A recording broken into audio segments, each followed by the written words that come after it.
तो स्टार्ट करते हैं सेकंड चैप्टर से, functioning of parliament, state legislature and local government. तो पहला इश्यू इसमें देखिए, नो कॉन्फिडेंस मोशन। तो अभी रिसेंटली नो कॉन्फिडेंस मोशन जो था रेज हुआ था against the union government in the monsoon session of the parliament. इसलिए ये चीज़ हमारे लिए न्यूज़ में थी और इसके बारे में जानना ज़रूरी है हमारे लिए। Right, so let's start. No confidence motion के बारे में जानते हैं थोड़ा। ये नो कॉन्फिडेंस मोशन बेसिकली एक लेजिस्लेटिव रेजोल्यूशन है which can be only introduced in Lok Sabha.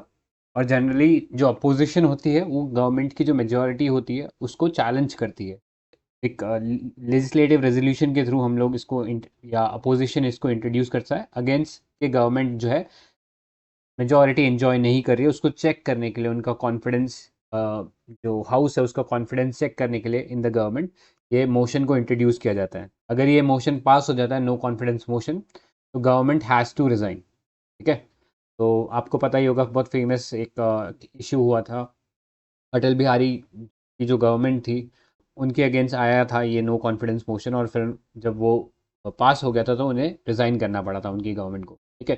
लेकिन इस केस में गवर्नमेंट के पास बहुत मेजोरिटी थी, वो इजीली सेल थ्रू कर गई इस नो कॉन्फिडेंस मोशन के अगेंस्ट।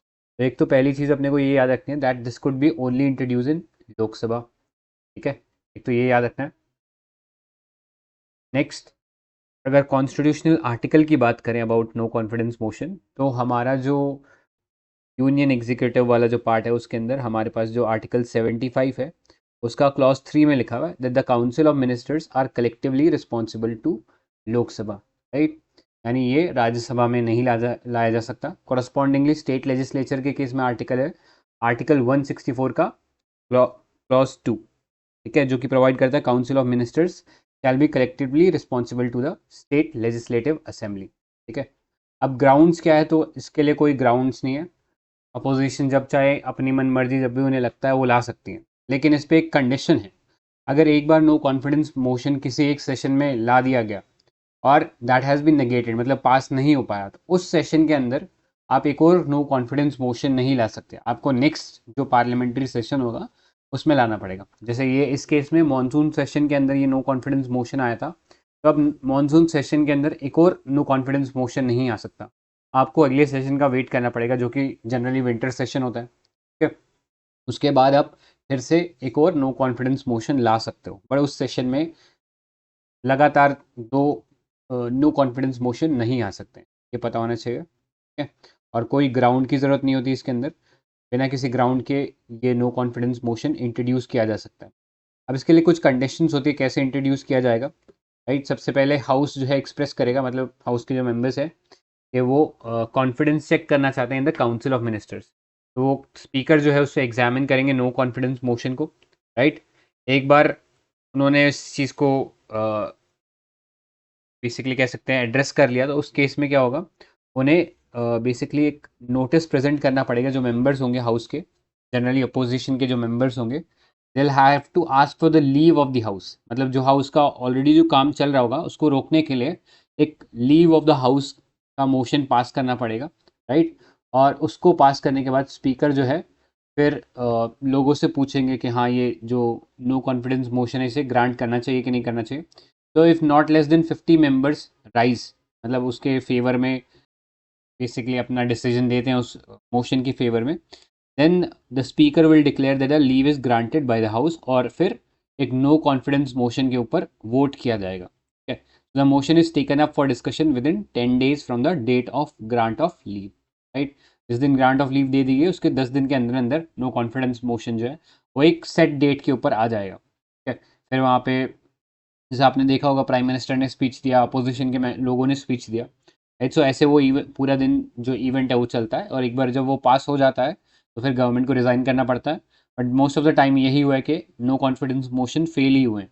राइट, बहुत रेयर केसेस में ऐसा हुआ है कि नो कॉन्फिडेंस मोशन पास हुआ है, और जब पास होता है तो आपको पता है फिर गवर्नमेंट गिर जाती है। ठीक है, कोई डाउट है किसी को इसमें? आगे चलते हैं फिर नेक्स्ट पे। ये कॉन्स्टिट्यूशन में मेंशन है क्या? No no confidence motion. रेस तो डायरेक्टली मेंशन नहीं है ना। हाँ, नॉट मेंशन। ऑल्दो इसका जो पावर है वो आर्टिकल 75 से आती है, ठीक है। तो याद रखना, जहाँ पे बेसिकली ये बोला गया है कि जो काउंसिल ऑफ मिनिस्टर है they are collectively responsible to Lok Sabha, तो वहाँ से पावर आती है but explicitly not mentioned. Right, आगे चलते हैं। Parliamentary privileges of law makers. तो अभी न्यूज़ में इसलिए था बिकॉज सुप्रीम कोर्ट ने सेटअप किया है 7 जज bench headed by chief justice of India for reconsideration of 1998 judgment in PV Narasimha Rao case, ठीक है। तो ये क्या है, 7 जज का एक बेंच है, तो ये किस टाइप की बेंच कहलाएगी, this would be called as a constitution bench, ठीक है। आपको एक चीज़ पता होनी चाहिए, सुप्रीम कोर्ट में कभी भी सिंगल जज बेंच नहीं होती, मल्टीपल ऑफ जजेस बेंच होती है, ठीक है। बहुत रेयर केसेस में 2 जज बेंच भी बैठती है, तो वहाँ पे क्योंकि डिसीजन 1-on-1 आ सकता है, मतलब एक फेवर में जाए एक अपोजिशन में जाए, जैसे पॉसिबल है। जनरली जो है हमारे पास डिवीजन बेंच होती है जहाँ पे एटलीस्ट 3 लोग होते हैं, ठीक है। डिवीजन बेंच यहाँ पे अराउंड 3 मेंबर्स होते हैं, 3 जजेस होते हैं। कॉन्स्टिट्यूशन बेंच कब होती है, जब 5 से ज़्यादा जजेस हो, ठीक है। 5 से ज़्यादा अगर जजेस हैं तो उस केस में आप देखोगे कि उस बेंच को हम लोग कॉन्स्टिट्यूशन बेंच बोलते हैं, राइट। और जनरली जो बहुत कॉम्प्लेक्स मैटर होते हैं जहाँ पे एक्चुअली कॉन्स्टिट्यूशन को डिसाइफर करना है, वहाँ पे या ऐसे कॉम्प्लेक्स मैटर के लिए बड़ी जो जज बेंच होती है उसको बैठाया जाता है, ठीक है। बाकी रोज़मर्रा का जो केसेस होते हैं, नॉर्मल फंक्शनिंग के जो केसेस होते हैं, उनमें ज़्यादातर डिवीजन बेंच बैठती है, ठीक है। तो ये याद रखना। अब ये नरसिम्हा राव केस है क्या, इसको देख लेते हैं। तो PV Narasimha Rao case judgment came in the backdrop of 1993 Jharkhand Mukti Morcha bribery case, right. तो इसमें क्या बोला गया, it upheld legal immunity granted to legislature against criminal prosecution on bribery charges for any speech or vote in the parliament as per article 105 and article 194 of the constitution, ठीक है। तो basically क्या कह रहा है ये कि जो लेजिस्लेटर हैं, अगर लेट्स से उनके ऊपर कोई ब्राइबरी के चार्जेस लगाए जाते हैं कि उन्होंने कुछ पैसे लिए उसके बदले में कोई स्पीच दिया या उसके बदले में कोई वोट किया पार्लियामेंट के अंदर, या जो स्टेट लेजिस्लेटिव असेंबली है उसके अंदर अगर कोई वोट किया है पैसे के बदले में, तो उन्हें लीगल इम्यूनिटी उसके अगेंस्ट मिलेगी, मतलब उनके खिलाफ कोई क्रिमिनल प्रोसिक्यूशन नहीं चलाया जा सकता, ठीक है। तो इस चीज़ को सुप्रीम कोर्ट अब रिव्यू करने वाला है वापस, right. So famously this case is known as the PV Narasimha Rao case, right. और आर्टिकल आपको पता होना चाहिए, आर्टिकल 105 है पार्लियामेंट के लिए और आर्टिकल 194 किसके लिए, स्टेट लेजिस्लेटिव असेंबलीज के लिए, ठीक है। अब पार्लियामेंट्री प्रिविलेजेस क्या होती है इसके बारे में थोड़ा सा डिस्कशन कर लेते हैं। ये बेसिकली एक टाइप की एक लीगल इम्यूनिटी है जहाँ पे जो लेजिस्लेटर है, चाहे फिर वो एमपी है या एमएलए है, उनको कुछ प्रोटेक्शन मिलती है against civil and criminal offences, ठीक है। कोई सिविल ऑफेंस हो गया या कोई क्रिमिनल ऑफेंस हो गया तो उनके खिलाफ प्रोसीडिंग नहीं चलाई जा सकती इन कोर्ट, तो ये इन्हें इम्यूनिटी मिली हुई है जब वो अपना काम कर रहे होंगे इन द लेजिस्लेटिव असेंबली या फिर पार्लियामेंट, ठीक है। उस दौरान उन्हें लीगल इम्यूनिटी मिलती है, राइट। इनफैक्ट अगर वो कोई स्पीच भी देते हैं तो उनको उस स्पीच में भी इम्यूनिटी मिलती है, आप उनके खिलाफ कोई मानहानि का केस या और किसी टाइप का केस नहीं चलाया जा सकता, राइट। तो आइडिया क्या था इसके पीछे, आइडिया यही था कि पार्लियामेंट अल्टीमेट डिस्कशन बॉडी है हमारे इंडियन स्टेट की, ठीक है, अल्टीमेट डेलिबरेटरी अथॉरिटी है। तो यहाँ पे डेलिब्रेशन जो है ओपन माइंड और एकदम विदाउट एनी फियर होना चाहिए। फॉर दैट रीज़न यहाँ पे इम्यूनिटी दी गई हमारे पार्लियामेंट के जो भी मेंबर्स हैं उनको। अदरवाइज़ अगर वही सेम स्पीच वो बाहर जाके दें, उनके खिलाफ बहुत सारे टाइप के केसेस हो सकते हैं।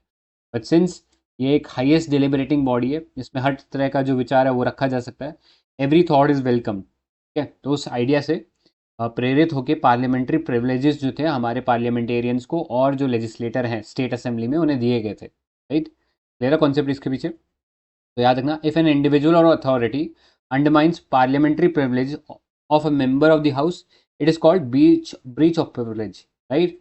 अगर कोई खुद भी मेंबर जो है पार्लियामेंट का या स्टेट लेजिस्लेटिव असेंबली का या कोई और पर्सन अंडरमाइन करने की कोशिश करता है पार्लियामेंट्री प्रिविलेजेस को of the member of the house, तो उसे उस इंसिडेंट को हम बोलते हैं ब्रीच ऑफ प्रिविलेज।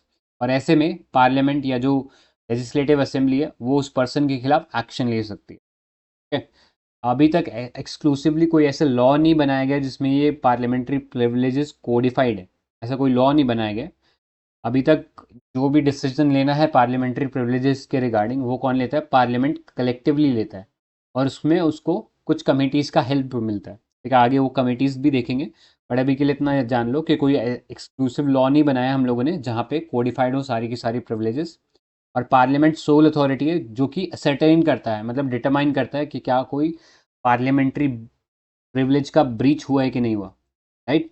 और ये जनरली होता कैसे है, a member of the house can raise a question involving a breach of privilege with the consent of chairman और द स्पीकर। तो चेयरमैन और स्पीकर जो कि हाउस के जो हेड होते हैं उनसे पहले कंसेंट लेना पड़ेगा किसी भी मेंबर को। जब वो कंसेंट दे देंगे तब ये जो ब्रीच ऑफ प्रिविलेज का जो प्रोसीडिंग है इसको चलाया जाएगा, ठीक है। अब कॉन्स्टिट्यूशनल प्रोविजंस की बात कर लेते हैं। तो प्रिविलेजेस का जैसे मैंने बोला कोई डायरेक्ट कोडिफाइड सोर्स नहीं है, दे फ्लो फ्रॉम या they come out from different provisions of the constitution and proceeding of the parliament, right. उसके जो रूल्स वगैरह उनमें से आती है।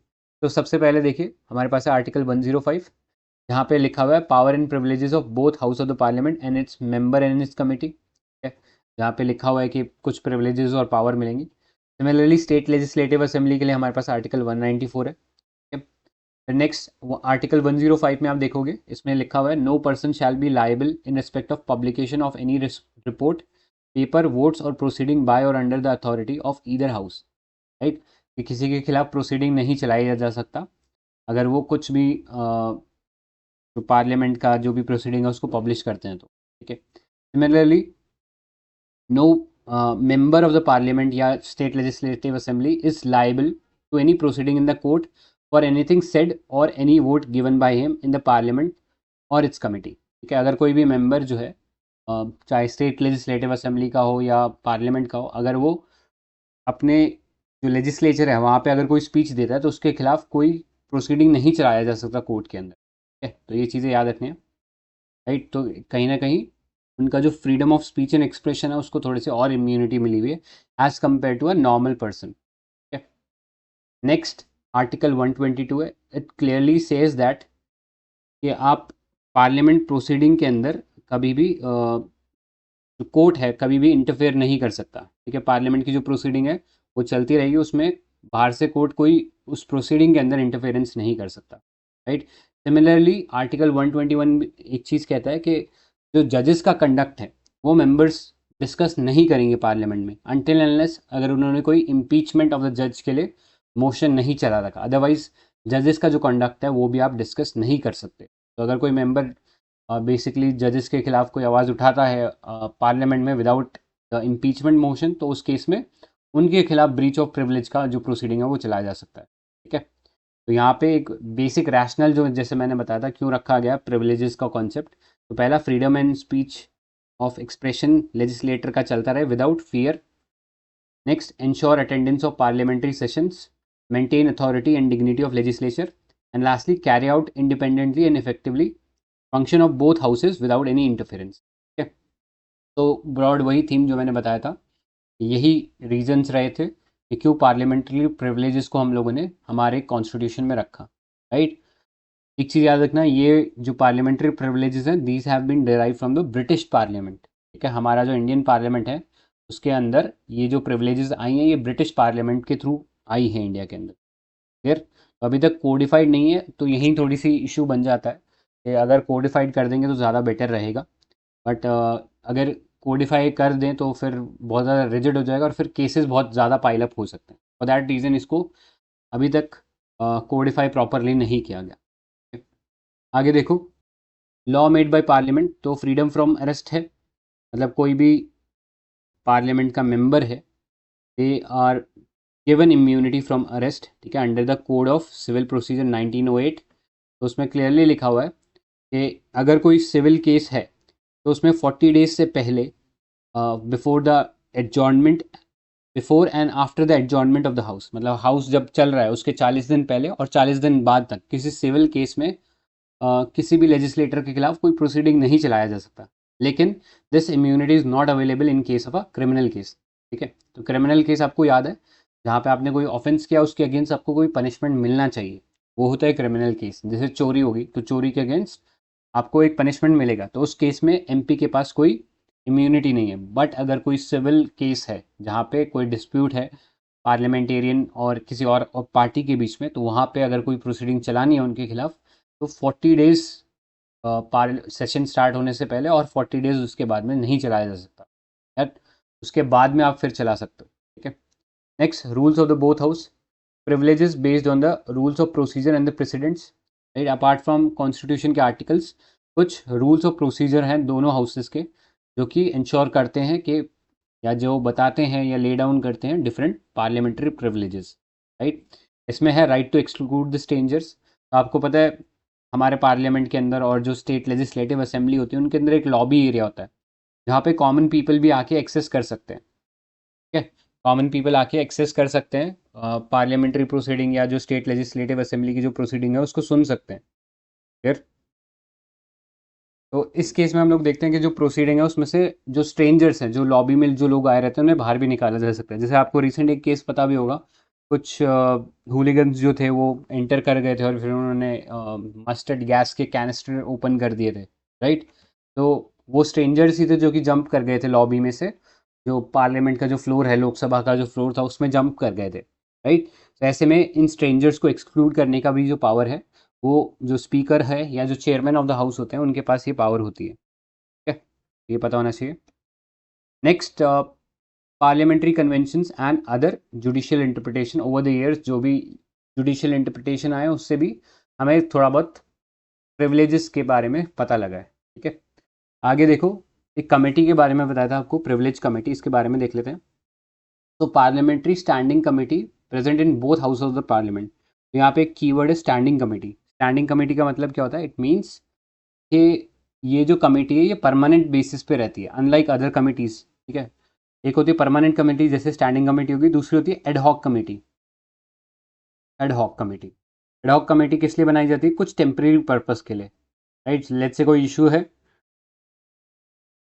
को स्टडी करना है, उसके ऊपर रिपोर्ट देने, तो उसको उस छोटे से इशू को स्टडी करने के लिए हम लोग एक एडहॉक कमेटी बनाते हैं जो कि एक टेम्परेरी कमेटी होती है। जैसे उसका काम पूरा हो जाएगा वो कमेटी को डिसॉल्व कर दिया जाएगा। बट इस केस में ये स्टैंडिंग कमेटी है, मतलब ये परमानेंट कमेटी है और दोनों हाउस में रहती है। In case of the Lok Sabha इसमें 15 मेंबर्स होते हैं, right. But in case of Rajya Sabha 10 members होते हैं। और कौन नॉमिनेट करते हैं यहाँ पे मेंबर्स को? तो speaker in case of Lok Sabha and chairman in case of Rajya Sabha, ठीक है। तो ये याद रखना है अपने को। और जो भी मैटर आता है रिगार्डिंग ब्रीच ऑफ प्रिविलेज तो वो इस कमेटी को रेफर किया जाएगा और फिर इस कमेटी का जो भी रिपोर्ट होगा उसके हिसाब से जो स्पीकर ऑफ द हाउस है वो एक्शन ले सकते हैं, राइट। एक चीज़ ये याद रखना है। Next, contempt of the house, right. आपने कंटेम्प्ट ऑफ द कोर्ट सुना होगा। यहाँ पे हम कंटेम्प्ट ऑफ द हाउस की बात करें, मतलब पार्लियामेंट का वो जो हाउस है या जो लेजिस्लेटिव असेंबली का जो हाउस है, अगर उसकी कोई जो है एक तरीके से डिसऑनर कर देता है उसको, राइट। तो उस सेंस में कंटेम्प्ट ऑफ द हाउस कहलाता है। अगर it has to be kept in mind the contempt of the house is different from breach of privilege, ठीक है। ब्रीच ऑफ प्रिविलेज मतलब जो पार्लियामेंटेरियंस को जो प्रिविलेजेस मिले गए हैं उन्हें अगर आप ब्रीच करो तो वो चीज़ अलग है और कंटेम्प्ट ऑफ द हाउस अलग है, ठीक है। तो कंटेम्प्ट ऑफ द हाउस क्या है? इट इज़ एन एक्ट और omission which obstruct or has the tendency to obstruct either house of the parliament or its member in performance of their function। यानी आप पार्लियामेंट की proceeding को रोक रहे हो या फिर उनके जो मेंबर्स हैं उनको काम करने से रोक रहे हो, तो वहाँ पे कंटेम्प्ट ऑफ द हाउस लगाया जा सकता है। और इस केस में पार्लियामेंट सोल अथॉरिटी होगा टू डिटरमाइन के कोई ब्रीच या कंटेम्प्ट ऑफ द हाउस हुआ है कि नहीं हुआ है। यहाँ पे कोई कोर्ट इस बारे में फैसला नहीं ले सकता। तो पार्लियामेंट यहाँ पे कैसा एक्ट करेगा? It will act in form of a quasi judicial body. क्या क्वासी मतलब आपको पता ही है, फॉल्स, ठीक है। मतलब पूरी तरीके से जुडिशरी नहीं है, थोड़ा बहुत जुडिशरी वाला फंक्शन प्ले करेगा। तो यहाँ पे हम बोलेंगे क्वासी जुडिशियल बॉडी, ठीक है। तो house can commit an offender to custody और prison for contempt for a limited period to the duration of the house. अगर लगता है पार्लियामेंट को या उस हाउस को कि ये कोई सर्टेन ऑफेंडर है जिसने कहीं ना कहीं पार्लियामेंट की प्रोसीडिंग में कुछ ऑब्स्ट्रक्शन क्रिएट किया है, तो उसको प्रिजन में भी डाला जा सकता है, राइट। जैसे आपको पता होगा वो जो लोग थे जो इन्होंने पार्लियामेंट की प्रोसीडिंग रोकने का कोशिश किया था, उनके ऊपर तो यूएपीए लगा दिया गया जो कि बहुत स्ट्रिंजेंट एक्ट है। लेकिन अगर लेट्स से यूएपीए नहीं लगा होता और ये वाला कंटेम्प्ट ऑफ द हाउस, फिर पार्लियामेंट उसके ऊपर वर्क कर सकता था, राइट।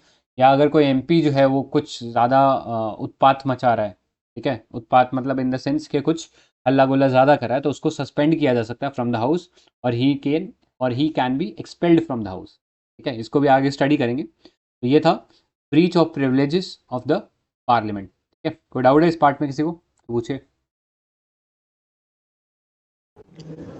प्रेसिडेंट को होते हैं क्या पार्लियामेंट्री प्रिविलेजेस? नहीं हो करेक्ट, नहीं होते। No no. वैसे अगर पार्लियामेंट बोलेंगे तो उसमें कौन कौन आ जाएगा? व्हेन वी से पार्लियामेंट तो उसके कितने पिलर्स बोल सकते हैं? Lok Sabha, Rajya Sabha and president. President. Correct. तो आर्टिकल 79 बोलता है when we talk about parliament तो उसमें ये 3 पिलर्स बोल सकते हैं, राज्यसभा, लोकसभा और प्रेसिडेंट। ठीक है, तो ये वाली चीज़ याद रखना। प्रेसिडेंट के पास अपनी अलग पावर्स होती हैं, उनके पास अलग इम्यूनिटी, वो एंजॉय कर रहे होते हैं, उन्हें सेपरेट ये पार्लियामेंट्री प्रिविलेजेस की ज़रूरत नहीं पड़ती। ऑलराइट, आगे चलते इसमें हैं। वो 40 डेज वाला जो इम्यूनिटी थी ना एमपीज को, वो सिविल केसेस में थी। वैसे ही गवर्नर और प्रेसिडेंट को क्रिमिनल केसेस में भी मिलती है इम्यूनिटी, उनको सिविल केसेस में नहीं होती। करेक्ट, मतलब ऑपोजिट है थोड़ा सा। तो ये चीज़ ध्यान में रखनी है। वहाँ पे प्रेसिडेंट और जो गवर्नर है उनको क्रिमिनल केस में भी थोड़ा इम्यूनिटी मिलता है। ऑलराइट, आगे चलते हैं अब। एक्सपल्शन ऑफ लॉ मेकर्स, तो अभी आपने सुना ही होगा, महुआ मोहित्रा का एक केस था जहाँ पे उनको एक्सपेल कर दिया गया था फ्रॉम द लोकसभा, राइट। तो फॉर दैट रीज़न ये वाला पॉइंट थोड़ा सा डिटेल में जाना हमारे लिए इसलिए इम्पोर्टेंट हो जाता है, राइट। तो यहाँ पे देखो, it can be done on constitutional as well as legal basis, right. तो अगर पूछा जाए आपसे ग्राउंड, तो ग्राउंड्स 2 टाइप के हो गए, यानी कॉन्स्टिट्यूशन में भी ग्राउंड है और आपके पास जो लीगल रूल्स है उस पर भी ग्राउंड्स हैं। The constitution basis of expulsion an MP found guilty of breach of privilege, जो अभी हम लोगों ने टॉपिक डिस्कस किया कि अगर वो लेट्स से कोई पार्लियामेंट्री जो प्रिविलेजेस मिले हुए हैं उनको ब्रीच कर देता है, या हाउस का जो काम है उसमें कोई ऑब्स्ट्रक्शन क्रिएट कर देता है, यानी कंटेम्प्ट ऑफ द हाउस कर देता है, तो he can be suspended. Suspended मतलब कुछ समय तक उसको हाउस से आप बाहर कर देते हो, या फिर एक्सपेल्ड मतलब कि कंप्लीटली बाहर ही कर दिया उसे, right. Further involvement of ethics committee is not always necessary, तो ये वाला पॉइंट आप लोगों के लिए इंपॉर्टेंट है, ये चीज़ याद रखना। पूछ सकते हैं कि हमेशा एथिक्स कमेटी के रिकमेंडेशन को माना जाएगा कि नहीं माना जाएगा, तो यू शुड नो जो एथिक्स कमेटी है वो ज़रूरी नहीं है कि इस केस में इन्वॉल्व हो, कभी कभी उसके बिना इन्वॉल्वमेंट के भी एक्सपेल किया जा सकता है। ठीक है, नेक्स्ट लीगल बेसिस की बात करें तो जो प्रिसाइडिंग ऑफिसर होता है हाउस का, इन केस ऑफ लोकसभा वो स्पीकर होंगे, इन केस ऑफ राज्यसभा वो चेयरमैन होंगे, तो उनके पास भी पावर है कि वो कोई मेंबर जो है जो कि हाउस में लेट्स से ऑब्स्ट्रक्शन क्रिएट कर रहा है। इस केस में क्या हुआ था, ethics committee was involved. Usually privilege committee को ये केसेस देखने को बोलते हैं, but in this particular case ethics committee was involved. Right. तो 2-3 केसेस थे, जैसे एक बार vote for cash for vote एक स्कैम हुआ था, उसमें भी ये एथिक्स कमेटी इन्वॉल्व हुई थी, राइट। तो थोड़ा सा इसलिए ये वाला पार्ट थोड़ा डाइसी रहता है, तो कोई हार्ड एंड फास्ट रूल नहीं है कि कौन सा कमेटी इन्वॉल्व होगा, बट इस केस में एथिक्स कमेटी इन्वॉल्व हुआ था, ये पता होना चाहिए। ऑलराइट, लीगल बेसिस की हम लोग बात कर रहे थे, तो presiding officer of the house उनके पास पावर हो सकती है कि वो किसी ऐसा मेंबर जो कि ऑब्स्ट्रक्शन क्रिएट कर रहा है हाउस की फंक्शनिंग में, तो उसे उस दिन के लिए विड्रॉ करने के लिए बोल सकते हैं, यानी उस दिन के लिए उसे बाहर निकाल सकते हैं हाउस में से। और अगर बहुत ही ज़्यादा एक्सट्रीम मिसकंडक्ट पाया जाता है तो उस पर्सन को एक्सपेल किया जा सकता है फ्रॉम द मेंबरशिप, राइट। तो इस केस में महुआ मोहित्रा के साथ यही हुआ था कि उनको एक्सपेल कर दिया गया from the house, that is Lok Sabha, right. तो ये रूल्स आपको देखने को मिल जाएंगे, बट एग्जैक्टली ये रूल नंबर याद करना काम का नहीं है, आपको बस इतना याद रखना है कि रूल्स के अंदर भी लिखा हुआ है और कुछ एक कॉन्स्टिट्यूशनल प्रोविजन है, जैसे आर्टिकल 105 जो कि पार्लियामेंट्री प्रिविलेजेस के बारे में बात करता है। ठीक है, तो ये याद रख लेना, दोनों हाउस में है, बाकी इतना डिटेल में जाने की ज़रूरत नहीं है कौन सा रूल था। अगर रूल देखने तो यहाँ पे रूल्स में मिल जाएंगे। रूल 373 था, रूल 374 था, रूल 374A। सिमिलरली राज्यसभा में भी अपना रूल है 225, 255, 256, राइट। ये सब रूल्स है, बट अगेन नंबर याद रखना ज़रूरी नहीं है, कंसेप्ट याद रहेगा तो काफ़ी है, राइट। अब बात कर लेते हैं एथिक्स कमेटी के बारे में। तो ethics committee of the Lok Sabha, इसमें it consist of not more than 50 members nominated by speaker and shall hold the office for a term not exceeding 1 year, मतलब 1 साल से ज़्यादा जो टर्म है इनका नहीं रहेगा, राइट। और इनका काम यही है, अनएथिकल जो भी कंडक्ट होता है उसको स्पीकर इनको रेफर करेंगे, उसके बाद ये कुछ जो भी अपना रिकमेंडेशन है वो वापस स्पीकर को कन्वे करेंगे, एंड बेस्ड ऑन विच इसके ऊपर एक्शन लिया जा सकता है। तो पहला जो एथिक्स कमेटी लोकसभा में सेटअप हुआ था it was in 2000 and in case of Rajya Sabha it was 1997, right. तो ये याद रखना है। और अगर आप इसका काम बोलो तो आप काम एक तो ये केस में लिख सकते हो कि यहाँ पे एक मेंबर को एक्सपेल्ड किया गया बिकॉज ऐसा पाया गया that he she was accuse of accepting gifts and illegal gratification, ऐसा एथिक्स कमेटी की रिपोर्ट का कहना था। अब कितना सही है कितना नहीं है that is all together a different issue, but again ये सारा काम जो था पार्लियामेंट्री प्रोसीडिंग के अंडर हुआ, और जहाँ पे हमारा जो पार्लियामेंट है वो एक तरीके से क्वासी जुडिशियल फंक्शन प्ले करता है, राइट। सो अभी तक कोर्ट को अलाउड नहीं था कि वो इन सब चीज़ों में देखे, बट अगेन थोड़ा सा यहाँ पे लेवरेज रहता है कोर्ट के पास भी, अगर उसे लगता है कि कोई मेलेफाइड ग्राउंड था जिसके ऊपर बिना नेचुरल जस्टिस को फॉलो करे ये मैटर अगर डिस्पेंस कर दिया गया, मतलब इसे एडजुडिकेट कर दिया गया without following the principle of natural justice, तो उस केस में सुप्रीम कोर्ट इस चीज़ को एड्रेस कर सकता है। तो अभी वो महुआ मोइत्रा का I think case supreme court में गया है, अब वो कब उसके ऊपर प्रोसीडिंग चालू होगी नोबडी नोस, जब चालू होगी और जब फैसला आएगा तब देखेंगे। अभी के लिए तो इतना मान के चलो कि जनरली नहीं इन्वॉल्व होता सुप्रीम कोर्ट। आगे चलते हैं। Article 122 of the Indian constitution says parliamentary proceeding can't be question by judiciary. जो अभी मैंने आपको चीज़ बताया तो वहाँ पे क्लियरली लिखा हुआ है आर्टिकल 122 में कि पार्लियामेंट का जो भी प्रोसीडिंग होता है उसको जुडिशरी में क्वेश्चन नहीं कर सकते। लेकिन एक बहुत फेमस प्रेसिडेंट है जो आपको पता होना चाहिए, that was Raja Rampal case. ठीक है, राजा रामपाल केस कब का है? ये 2007 का है, 2007 का ये केस है, जहाँ पे क्लियरली ये चीज़ ले डाउन किया गया कि जो एक्सपल्शन था राजा रामपाल का, कि ये एक्सपल्शन सही था बट जो प्रोसीडिंग थी tainted by substantial illegality are open to judicial scrutiny. मतलब अगर कोई बहुत ज़्यादा सब्सटेंशियल इलीगल तरीके से कोई प्रोसीडिंग चलाई गई है उनके अगेंस्ट तो वो जुडिशियल स्क्रूटनी के अंदर आती है, मतलब तो जुडिशरी रिव्यू कर सकती है। ठीक है, तो ये अगेन थोड़ा सा डाइसी है। तो कॉन्स्टिट्यूशन में क्लियरली लिखा हुआ है कि जुडिशरी नहीं आएगा, लेकिन जुडिशरी ने राजा रामपाल केस में ऐसा माना कि अगर बहुत ज़्यादा इलीगैलिटी हुई है उस प्रोसेस को फॉलो करने में, ड्यू प्रोसेस नहीं फॉलो किया गया या फिर नेचुरल जस्टिस का प्रिंसिपल नहीं फॉलो किया गया, ठीक है, तो वहाँ पे जुडिशियल रिव्यू के अंडर आ सकता है ये पार्लियामेंट का फैसला या जो लेजिस्लेटिव असेंबली है उसका फैसला जुडिशरी के अंडर आ सकता है। ठीक है, यहाँ पे आप लोगों को पता होना चाहिए नेचुरल जस्टिस क्या है। ठीक है, नेचुरल जस्टिस के दो प्रिंसिपल है। पहला प्रिंसिपल क्या होता है? ऑडी ऑल्टरम पार्टम, ये लैटिन शब्द फ्रेज है जिसका मतलब you have to listen to the other side. ठीक है, जस्टिस कभी भी एक साइड का डिसीजन सुन के नहीं हो सकता, जस्टिस हमेशा दोनों साइड को पहले सुनना होगा और फिर आपको असेस करना पड़ेगा, राइट।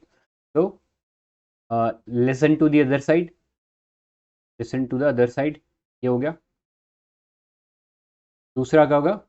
नमो जुडेक्स इनकासा सो, मतलब इसका मतलब होता है दैट आपको जो पर्सन है जिसके अगेंस्ट प्रोसीडिंग चलाई जा रही है, जो उसमें एक पार्टी है, वो कभी भी जज नहीं हो सकता उस केस। ठीक है, जैसे अगर किसी पर्सन के खिलाफ चलाया जा रहा है कोई भी प्रोसीडिंग, तो इन दैट केस वो पर्सन जज नहीं हो सकता उस केस का। ठीक है, तो एक न्यूट्रल पार्टी को हमेशा जज बनाना चाहिए, राइट। तो ये दो प्रिंसिपल है, listen to the other side, and second was no man to be जज इन हिज ओन केस। ठीक है, आपको याद होगा एक बार सेक्सुअल हरासमेंट का एक केस जो चला था अगेंस्ट चीफ जस्टिस। ठीक है, तो उसके अंदर वो उस बेंच के अंदर बैठ गए थे शुरू में, राइट। बाद में तो फिर उन्होंने उसको अपने आप से सेपरेट किया और एक अलग कमेटी बनाकर उसे प्रोसीडिंग को चलाया गया था। बट एनीवेज, कहने का मतलब ये है कि उस केस में नहीं होना चाहिए था ऐसा, right. So listen to the other side और दी ऑल्टर पार्टम, और नमो जुडेक्स इन कॉसा सो मतलब नो मैन टू बी जज इन हिज ओन केस। तो ये होते हैं नेचुरल जस्टिस के प्रिंसिपल, राइट। तो ये फॉलो होना चाहिए एटलीस्ट ये चीज़ें। नेक्स्ट है expulsion and disqualification are not the same, तो ये चीज़ पता होना चाहिए। डिस्क्वालिफिकेशन एक अलग फिनोमेना है और यह अलग प्रोसेस है, और एक्सपल्शन एक अलग प्रोसेस है, राइट। तो कॉन्स्टिट्यूशन के अंदर दोनों के प्रोविजन है, एक्सपल्शन भी होता है, डिस्क्वालिफिकेशन भी होता है।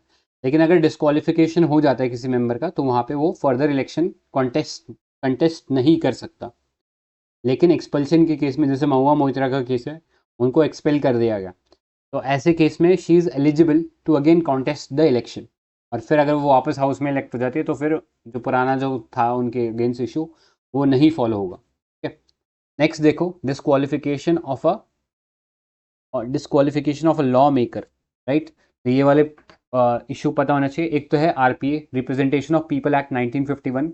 इसके अंदर जो लेजिस्लेटर्स हैं इनको डिस्क्वालीफाई किया जा सकता है अगर लेट्स से उनके खिलाफ 2 साल से ज़्यादा का इम्प्रिजनमेंट हो गया है, राइट। सो वहाँ पे उनको 6 साल तक कंटेस्ट नहीं कर सकते वो इलेक्शन, राइट। तो ये याद रखना है, अगर इम्प्रिजनमेंट हो गई है 2 साल से ज़्यादा तो ऐसे में वो अगले 6 सालों के लिए हम कह सकते हैं कि इलेक्शन में पार्टिसिपेट नहीं कर सकते, राइट। अभी आपको पता होगा राहुल गांधी वाला एक फेमस केस हुआ था, तो वो भी इसी के अंडर ही आ रहा था, सर ये आरपीए एक्ट के अंडर डिस्क्वालीफाई सर कर दिया था। ये जो 6 इयर्स होते हैं, 6 इयर्स कूलिंग डाउन पीरियड, वो स्टार्ट कब से होता है? Not from the date of conviction, from the date of release from the prison. This is the date of, caveat in the act. ठीक है, तो ये एक डिटेल है, बट अगेन ये जो 6 ईयर का पीरियड होता है ये भी लाइक ऐसा नहीं है कि बहुत हार्ड एंड फास्ट रूल है। इसको इलेक्शन कमीशन ऑफ इंडिया कम कर सकता है। ठीक है, अगर आपको पता हो सिक्किम के सीएम थे, आई थिंक अभी हैं जो, उनके खिलाफ यही हुआ था कि उनको इम्प्रिजनमेंट हो गया था 2 साल से ज़्यादा प्रिवेंशन ऑफ करप्शन एक्ट के अंदर। लेकिन फिर क्या हुआ था कि ईसीआई ने इस चीज़ को कम कर दिया था और फिर इस तरीके से वो सीएम बन गए थे वहाँ के, राइट। सो ये भी चीज़ आपको याद रखनी है कि 6 ईयर का कूल ऑफ पीरियड है, लेकिन ये कूल ऑफ पीरियड जो है ईसीआई कम कर सकता है इसको। ठीक है, तो ये पता होना चाहिए। आगे देखो, 10th शेड्यूल के अंदर, 10th शेड्यूल मतलब इंटर डिफेक्शन, है ना। अगर डिफेक्शन कर दिया मतलब आप जिस पार्टी से आए थे उस पार्टी को छोड़ के आप दूसरी पार्टी ज्वाइन कर लिए हो, या आगे पढ़ेंगे डिफेक्शन के बारे में, तो बस अभी के लिए इतना याद रख लो कि डिफेक्शन होता है तो उस केस में भी डिस्क्वालीफाई किया जा सकता है। लास्टली जो आर्टिकल 102 है और आर्टिकल 191 है जो कि स्टेट लेजिस्लेटिव असेंबलीज के लिए, वहाँ पे एमपी और एमएलएस को डिस्क्वालीफाई किया जा सकता है for holding office of profit और for being of unsound mind, मतलब उनका दिमागी हालत ठीक नहीं है, या इंसॉल्वेंट है मतलब दिवालिया घोषित हो चुके हैं, या not having valid citizenship. In grounds के ऊपर हम जो है डिस्क्वालीफाई कर सकते हैं एक लॉ मेकर को। ठीक है, तो याद रखना है ये तीनों ग्राउंड्स, और these are separate from expulsion. Clear? कोई डाउट है इस पार्ट में? ये इसमें नेचुरल जस्टिस था ना, तो 2023 में प्रीलिम्स में क्वेश्चन था कि ड्यू प्रोसेस ऑफ लॉ क्या है, तो उसका आंसर नेचुरल जस्टिस ही था। मुझे एग्जैक्ट क्वेश्चन नहीं मालूम। चलो सही है, ये वाला देख लेना क्वेश्चन। आई गेस मैं अगर मिलता है तो मैं डाल दूंगा, अगर आपको मिले तो आप कोशिश करना डाल लीजिए। ऑलराइट, ठीक है सर। आगे चलते हैं। हम देखो एंटी डिफेक्शन लॉ देखते हैं।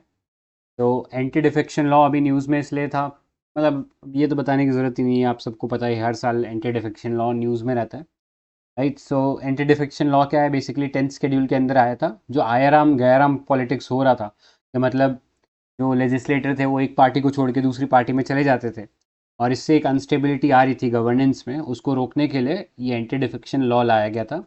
इससे 10th शेड्यूल आया हमारा कॉन्स्टिट्यूशन के अंदर, which was introduce by the 52nd constitutional amendment act in 1985। ठीक है, तो उसमें बेसिकली जो प्रिसाइडिंग ऑफिसर है इन केस ऑफ लोकसभा कौन है, हम लोकसभा के केस में ये कौन होंगे, this would be the speaker of the Lok Sabha. ठीक है, वो डिसाइड करेंगे कि किसी पर्सन को डिस्क्वालीफाई किया जा सकता है under this anti defection law, तो ये याद रखना है। अब डिस्क्वालिफिकेशन ब्रॉडली हम बोल सकते हैं 4 तरीके से हो सकता है। या तो जो पर्सन वॉलेंट्री गिव अप कर देता है अपनी पार्टी की मेंबरशिप, जब वो इलेक्ट हो गया और इलेक्ट होने के बाद अपनी पार्टी की मेंबरशिप को गिव अप कर देगा, तो आप उसे एंटी डिफेक्शन लॉ के अंडर डिस्क्वालीफाई कर सकते हो। या फिर वो जो पार्टी के जो भी डिसीजन होते हैं उसके अगेंस्ट वोट करता है। ठीक है, जैसे लेट्स से पार्टी ने कोई लॉ था ए के ऊपर, उन्होंने बोला कि हम इसके अगेंस्ट में वोट करेंगे, लेकिन वो जो पर्सन है उसके फेवर में वोट कर देता है, यानी पार्टी के डिसीजन से एंटी चला जाता है। और इस केस में पार्टी ने उसके एक्शंस को अगर कंडोन नहीं किया, कंडोन मतलब उसको माफ़ नहीं किया उसके एक्शंस को। ठीक है, कई बार हो सकता है लेजिस्लेटर के अपने कुछ लोकल कंपल्शंस हो जिसके चलते वो एग्री ना करे पार्टी से, राइट। तो उस केस में क्या होगा, वहाँ पे पार्टी अगर उसको कंडोन नहीं करती है 15 डेज में, उसके एक्शन को माफ़ नहीं करती है, तो वहाँ पे भी उसके खिलाफ एंटी डिफेक्शन के अंदर डिस्क्वालीफाई किया जा सकता है उसे। फिर थर्ड है आपके पास कोई इंडिपेंडेंट मेंबर, मतलब जब वो इलेक्ट हुआ तो वो किसी पार्टी का मेंबर नहीं था, लेकिन इलेक्ट होने के बाद वो किसी पार्टी की मेंबरशिप ज्वाइन कर लेता है, तो इस केस में भी वो डिस्क्वालिफिकेशन के अंडर आ जाता है। फिर नेक्स्ट है अनॉमिनेटेड मेंबर, राइट। आपको पता है राज्यसभा में जो गवर्नमेंट होती है वो नॉमिनेट कर सकती है मेंबर्स को। तो ऐसा पर्सन जिसे नॉमिनेट किया गया है और वो 6 मंथ की एक्सपायरी के बाद, मतलब जिस पॉइंट ऑफ टाइम से वो बेसिकली नॉमिनेट किया गया था, उसके 6 मंथ के बाद कोई पॉलिटिकल पार्टी ज्वाइन कर लेता है, राइट, तो वहाँ पे भी उसको डिस्क्वालीफाई कर दिया जा सकता है। ये 4 जो है क्राइटेरियाज आपको पता होना चाहिए जिसके अंदर डिस्क्वालीफाई किया जा सकता है, राइट। अब इसमें कुछ एक्सेप्शंस है जो आपको पता होना चाहिए।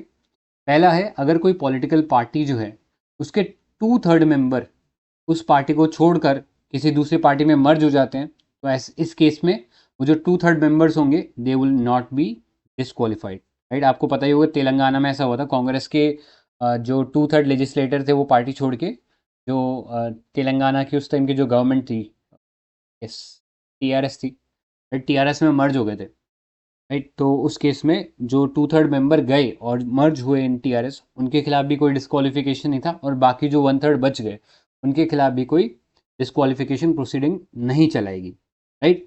फिर दूसरा चीज़ आपको क्या पता होना चाहिए, अगर लेट्स से कोई पर्सन है जो कि स्पीकर के लिए नॉमिनेट हो गया, अपॉइंट हो गया, या डेप्यूटी स्पीकर बन गया या डेप्यूटी चेयरमैन बन गया राज्यसभा का, तो वहाँ पे वो अपनी मेंबरशिप से रिज़ाइन कर सकते हैं और वापस ज्वाइन कर सकते हैं, ठीक है।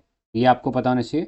इस केस में वो डिस्क्वालीफाई नहीं होंगे, और ये पावर इसलिए दिया गया बिकॉज उन्हें अपना जो पोस्ट है या अपना जो भी पार्टी है उसका मेंबरशिप अगर वो छोड़ते हैं, तो इसका मतलब वो बेसिकली एक तरीके से नॉन पार्टिसनशिप के लिए ये काम कर रहे हैं, ठीक है, ताकि वो जो अपना काम है उसमें ज़्यादा जस्टिस या फिर नॉन पार्टीसियन या अनबाइस तरीके से अपना काम कर सके। तो ये चीज़ स्पीकर, डेप्यूटी स्पीकर और डेप्यूटी चेयरमैन ऑफ राज्यसभा के लिए अलाउड है।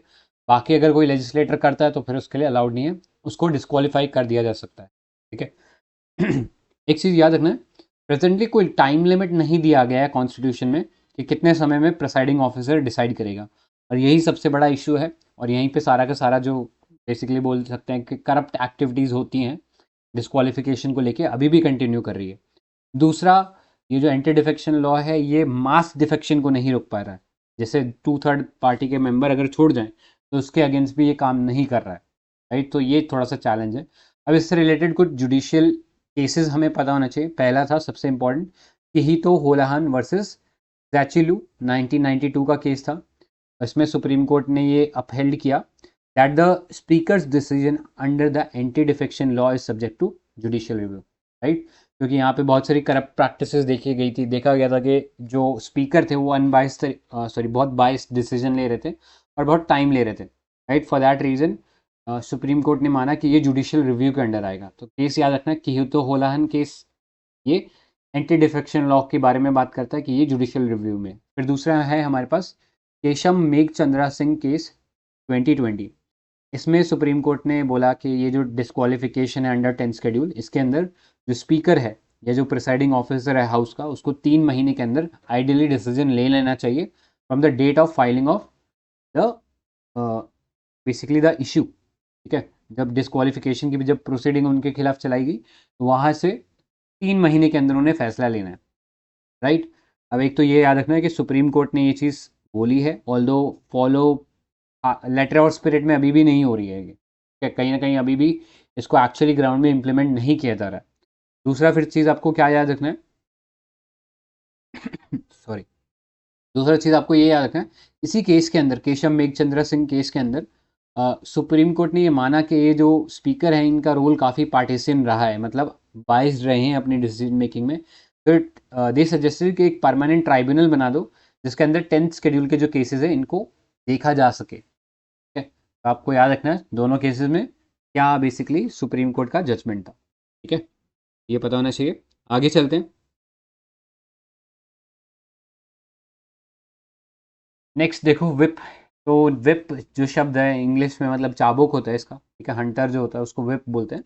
तो यहाँ पे पार्लियामेंट में बेसिकली विप का काम ये होता है पार्टी के जो मेंबर्स होते हैं उनको एक लाइन में रखना, ठीक है। पार्टी का जो भी ऑर्डर है उसको फॉलो करवाना, तो उसके लिए विप होता है। तो विप एक रिटर्न ऑर्डर भी होता है पार्टी मेंबर्स के लिए, या एक डेजिग्नेटेड ऑफिशियल भी हो सकता है, राइट। वो चाहे मेंबर उस हाउस का हो भी ना, फिर भी उसे एक विप को अपॉइंट किया जा सकता है। तो he can be a member of the house और not a member of the house, ठीक है। किसी और XYZ पर्सन को भी एक पॉलिटिकल पार्टी विप डिक्लेयर कर सकती है, जो कि इंश्योर करेगा कि उस हाउस के अंदर उस पार्टी के जितने भी मेंबर्स हैं एक सर्टेन डिसीजन को फॉलो करें, राइट। अगर आप उस डिसीजन को फॉलो नहीं करते हो तो फिर आपके अगेंस्ट बेसिकली एंटी डिफेक्शन की प्रोसीडिंग चलाई जा सकती है। तो एक चीज़ याद रखना, ये जो विप शब्द है इसका इस्तेमाल कॉन्स्टिट्यूशन में नहीं हुआ है, राइट। ये ब्रिटिश पार्लियामेंट की जो प्रैक्टिस है हम लोग फॉलो कर रहे हैं, ठीक है। तो याद रखना विप, राइट। आगे चलते हैं अब। Next let's discuss the ordinance making power. तो अभी एक अच्छा न्यूज़ क्या आया कि रीसेंट एनालिसिस में ऐसा पाया गया कि जो नंबर ऑफ ऑर्डिनेंस इशू किए जा रहे हैं by president has dropped since 2019, ठीक है। बहुत रिसेंटली अभी ड्रॉप करना शुरू किया है। और in 2022 for the first time in 59 years no ordinance was promulgated, right. कोई ऑर्डिनेंस को प्रोमलगेट नहीं किया गया। तो अब बात करते हैं कि ये बेसिकली ऑर्डिनेंस जो मेकिंग पावर है ये प्रेसिडेंट और गवर्नर की है क्या। तो ऑर्डिनेंस बेसिकली एक टाइप का टेम्पररी लॉ है which can be issued by the president when parliament is not in session. मतलब दोनों हाउस नहीं है या एक हाउस नहीं है, तो इस केस में कोई लॉ नहीं पास किया जा सकता। फॉर दैट रीज़न यहाँ पे ये जो वर्किंग है गवर्नमेंट की वो हिंडर ना हो, तो इसके लिए जो प्रेसिडेंट है या जो स्टेट्स के अंदर जो गवर्नर है उनके पास पावर है कि वो ऑर्डिनेंस इशू कर सकते हैं। अभी जो ऑर्डिनेंस मेकिंग पावर को अगर हम ट्रेस करें इंडियन लीगल या इंडियन पार्लियामेंट्री स्ट्रक्चर में, यू विल फाइंड कि इंडियन काउंसिल ऑफ एक्ट 1861 में पहली बार ऑर्डिनेंस का जिक्र मिला। उसके बाद गवर्नमेंट ऑफ इंडिया एक्ट 1909 और गवर्नमेंट ऑफ इंडिया एक्ट 1935 में हमें जिक्र मिलता है ऑर्डिनेंस के बारे में, ठीक है। अब ऑर्डिनेंस का आर्टिकल क्या है? For the parliament it is article 123, but for the state legislature article is 213, ठीक है। दोनों आर्टिकल ऑलमोस्ट एक दूसरे का उल्टा नंबर बनता है, ठीक है। 123 को थोड़ा उल्टा कर दोगे तो 213 बन जाएगा। ऐसे आप दोनों जो आर्टिकल से इनको याद रख पाओगे, ठीक है। तो ये चीज़ याद रखनी है। प्रोमलगेट जो किया जाता है ऑर्डिनेंस, तो उसका इफेक्ट सेम एक लॉ के जैसा ही होगा, लेकिन इसका जो नेचर है टेम्पररी है। जैसे ही जो हाउस है, दोनों हाउस ऑफ द पार्लियामेंट जैसे ही सेशन में आ जाते हैं उसके 6 वीक तक ये लास्ट करेगा। अगर उस 6 वीक में इसको वोट के लिए नहीं पुट किया गया है तो फिर अपने आप ही एक्सपायर हो जाएगा, राइट। तो ये चीज़ याद रखना है, दोनों हाउस जैसे ही मीट करेंगे उसके 6 वीक्स के बाद ये अपने आप ऑटोमेटिकली एक्सपायर हो जाएगा। इन केस अगर दोनों हाउस का जो डेट है चालू होने का वो डेट सेपरेट है, तो जो सबसे लेटर डेट रहा है, मतलब लेट्स से राज्यसभा पहले शुरू हो गया, लोकसभा उसके बाद में शुरू हुआ, तो हम लोकसभा जब से शुरू हुआ उसकी डेट से वो 6 वीक्स को कंसीडर करेंगे, ठीक है। तो ये याद रखना। नेक्स्ट, द ऑर्डिनेंस में lap earlier if the president और गवर्नर विड्रॉज द ऑर्डर। तो जो ऑर्डिनेंस है उसको पहले भी लैप्स करवाया जा सकता है अगर प्रेसिडेंट गवर्नर उससे पहले विड्रॉ कर लें, या जो हाउस है वो उसको पास करने से मना कर दे, इन द सेंस के नेगेटिवली वोट कर दे या नगेट कर दे, तो उस केस में भी डिसअप्रूव हो जाएगा वो ऑर्डिनेंस, क्लियर। तो ये चीज़ पता होना चाहिए। आगे एक चीज़ याद रखना, ऑर्डिनेंस हमेशा उन्हीं चीज़ों के लिए इशू किया जा सकता है जिसमें एक्चुअली पार्लियामेंट के पास पावर है। यानी अगर लेट्स से कोई कॉन्स्टिट्यूशनल अमेंडमेंट करना है तो वो चीज़ ऑर्डिनेंस के थ्रू पॉसिबल नहीं है। आपको कॉन्स्टिट्यूशन अमेंडमेंट करने के लिए जो प्रॉपर प्रोसीजर है उसको फॉलो करना पड़ेगा, राइट। जहाँ जहाँ पार्लियामेंट या लेजिस्लेचर के पास पावर है सिर्फ उन्हीं चीज़ों के ऊपर ऑर्डिनेंस आप ला सकते हो, क्लियर। तो ये पता होना चाहिए। आगे इससे रिलेटेड कुछ जुडिशियल प्रोनाउंसमेंट है या सुप्रीम कोर्ट के केसेस है जो कि हमारे लिए इंपॉर्टेंट है। पहला जान लो, RC कूपर केस, ठीक है, 1970 का था, जिसमें बोला गया कि जो प्रेसिडेंट का डिसीजन है of promulgating an ordinance it could be challenge on the ground that immediate action was not required, ठीक है। अगर लगता है कि इमीडिएट एक्शन की इतनी ज़रूरत नहीं थी इस लॉ को पास करने के लिए, तो ऐसे में जो जुडिशरी है उसको रिव्यू कर सकते हैं उस ऑर्डर को या उस ऑर्डिनेंस को। नेक्स्ट है हमारे पास DC वाधवा, या DC वाधवा, ये 1987 का केस था। इसमें बोला गया जो लेजिस्लेटिव पावर है of the executive to promulgate ordinance is to be used in exceptional circumstances. तो ये केस में बेसिकली हुआ क्या था कि बिहार की जो गवर्नमेंट थी उन्होंने एक के बाद एक लाइन में ऑर्डिनेंस लाते गए थे, तो एक तरीके से बाईपास करना चाह रहे थे जो स्टेट लेजिस्लेटिव असेंबली है उसको, राइट। सो यहाँ पे जो सुप्रीम कोर्ट था उन्होंने माना कि ये चीज़ गलत है, आप बार बार ये ऑर्डिनेंस नहीं ला सकते, ये इसको बहुत ही एक्सेप्शनल सर्कमस्टांसेस में यूज़ करना है। ये था DC वाधवा केस। फिर है हमारे पास Krishna Kumar Singh case versus state of Bihar. यहाँ पे भी क्लियरली बोला गया कि ये जो ऑर्डिनेंस मेकिंग पावर है of the governor and the president, that is not immune from judicial review, मतलब इसको जो जुडिशरी है वो रिव्यू कर सकता है, ठीक है। और आपको पता है judicial review is part of the basic structure doctrine of the constitution, ठीक है। तो ये चीज़ें आपको इसमें याद रखनी है। कोई डाउट है ऑर्डिनेंस मेकिंग पावर में? Any doubt? Yes, sir. Is it a discretionary power or power? President and governor are advised by Council of Ministers. Advice होते हैं। एडवाइस। तो जो जुडिशियल रिव्यू होगा वो काउंसिल ऑफ मिनिस्टर्स के खिलाफ होगा, not against the governor and president, right? हाँ, करेक्ट। प्रेसिडेंट और उनको तो इम्यूनिटी And what is मिली the हुई ना position? अपने एक्शंस के अगेंस्ट, या तो वो जो प्रोसीडिंग चलेगा Yes. वो बेसिकली जो काउंसिल ऑफ मिनिस्टर का डिसीजन है उससे ही ओवरटर्न किया जाएगा।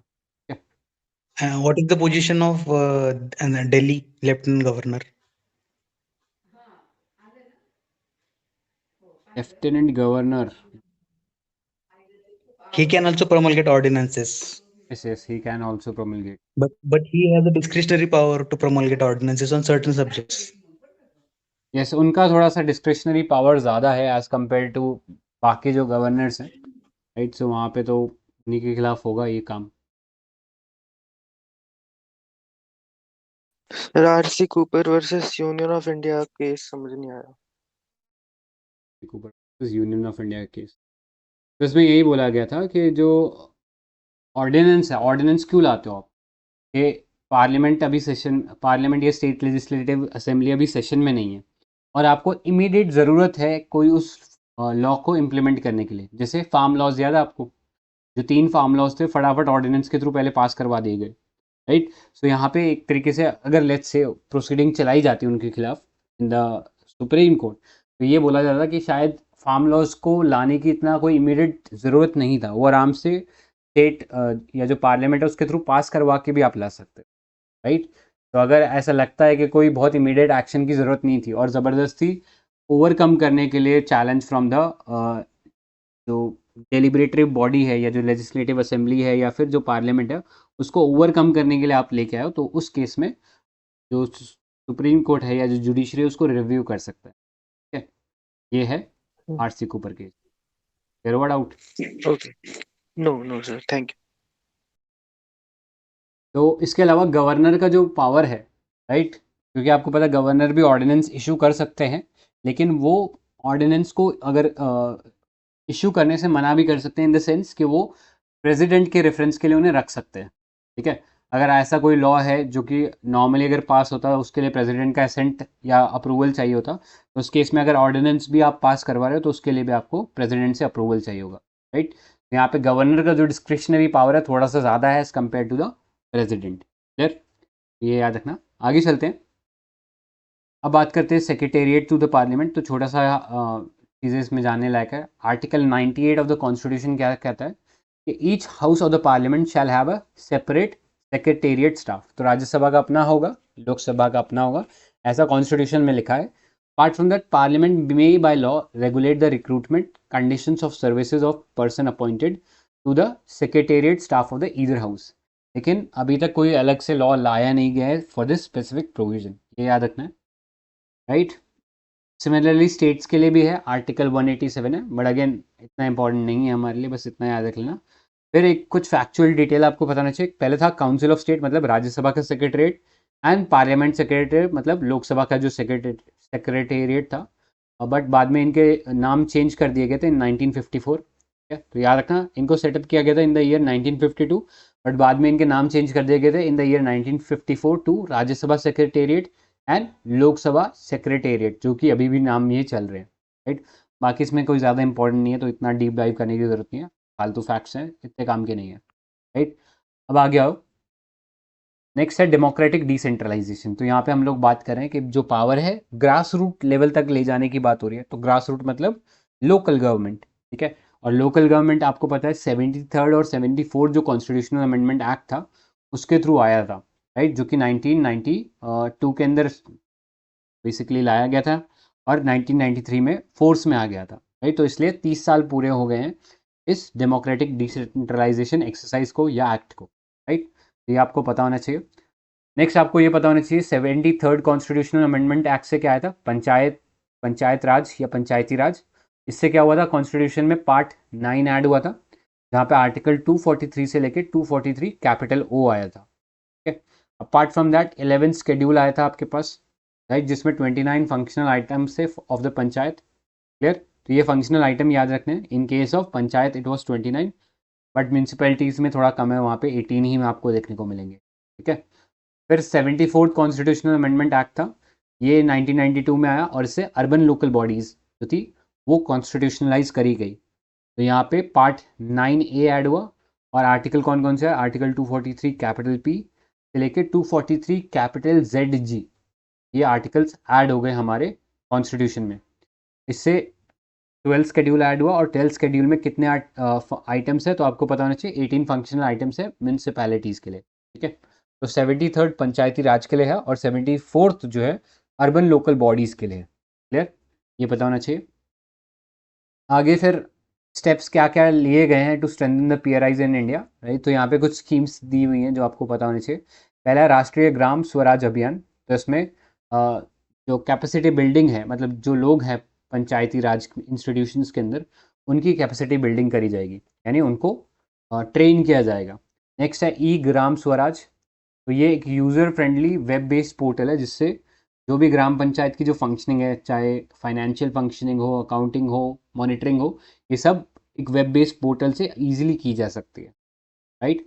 नेक्स्ट है हमारे पास पीपल्स प्लान कैंपेन। ये इंपॉर्टेंट है, ठीक है। अभी गवर्नमेंट इस पे थोड़ा सा जोर दे रही थी, फॉर दैट रीज़न इसको याद रखना। तो इसके अंदर बेसिकली जो ग्राम पंचायत के जो लोग हैं वो ग्राम पंचायत का एक डेवलपमेंट प्लान बना सकते हैं, क्या हम बोलते हैं gram panchayat development plan, GPDP, right. तो इसके प्लान के अकॉर्डिंग फिर उस पंचायत का या उस जो भी विलेज पंचायत है उसका डेवलपमेंट हो पाएगा उस प्लान के अकॉर्डिंग, ठीक है। तो याद रखना है।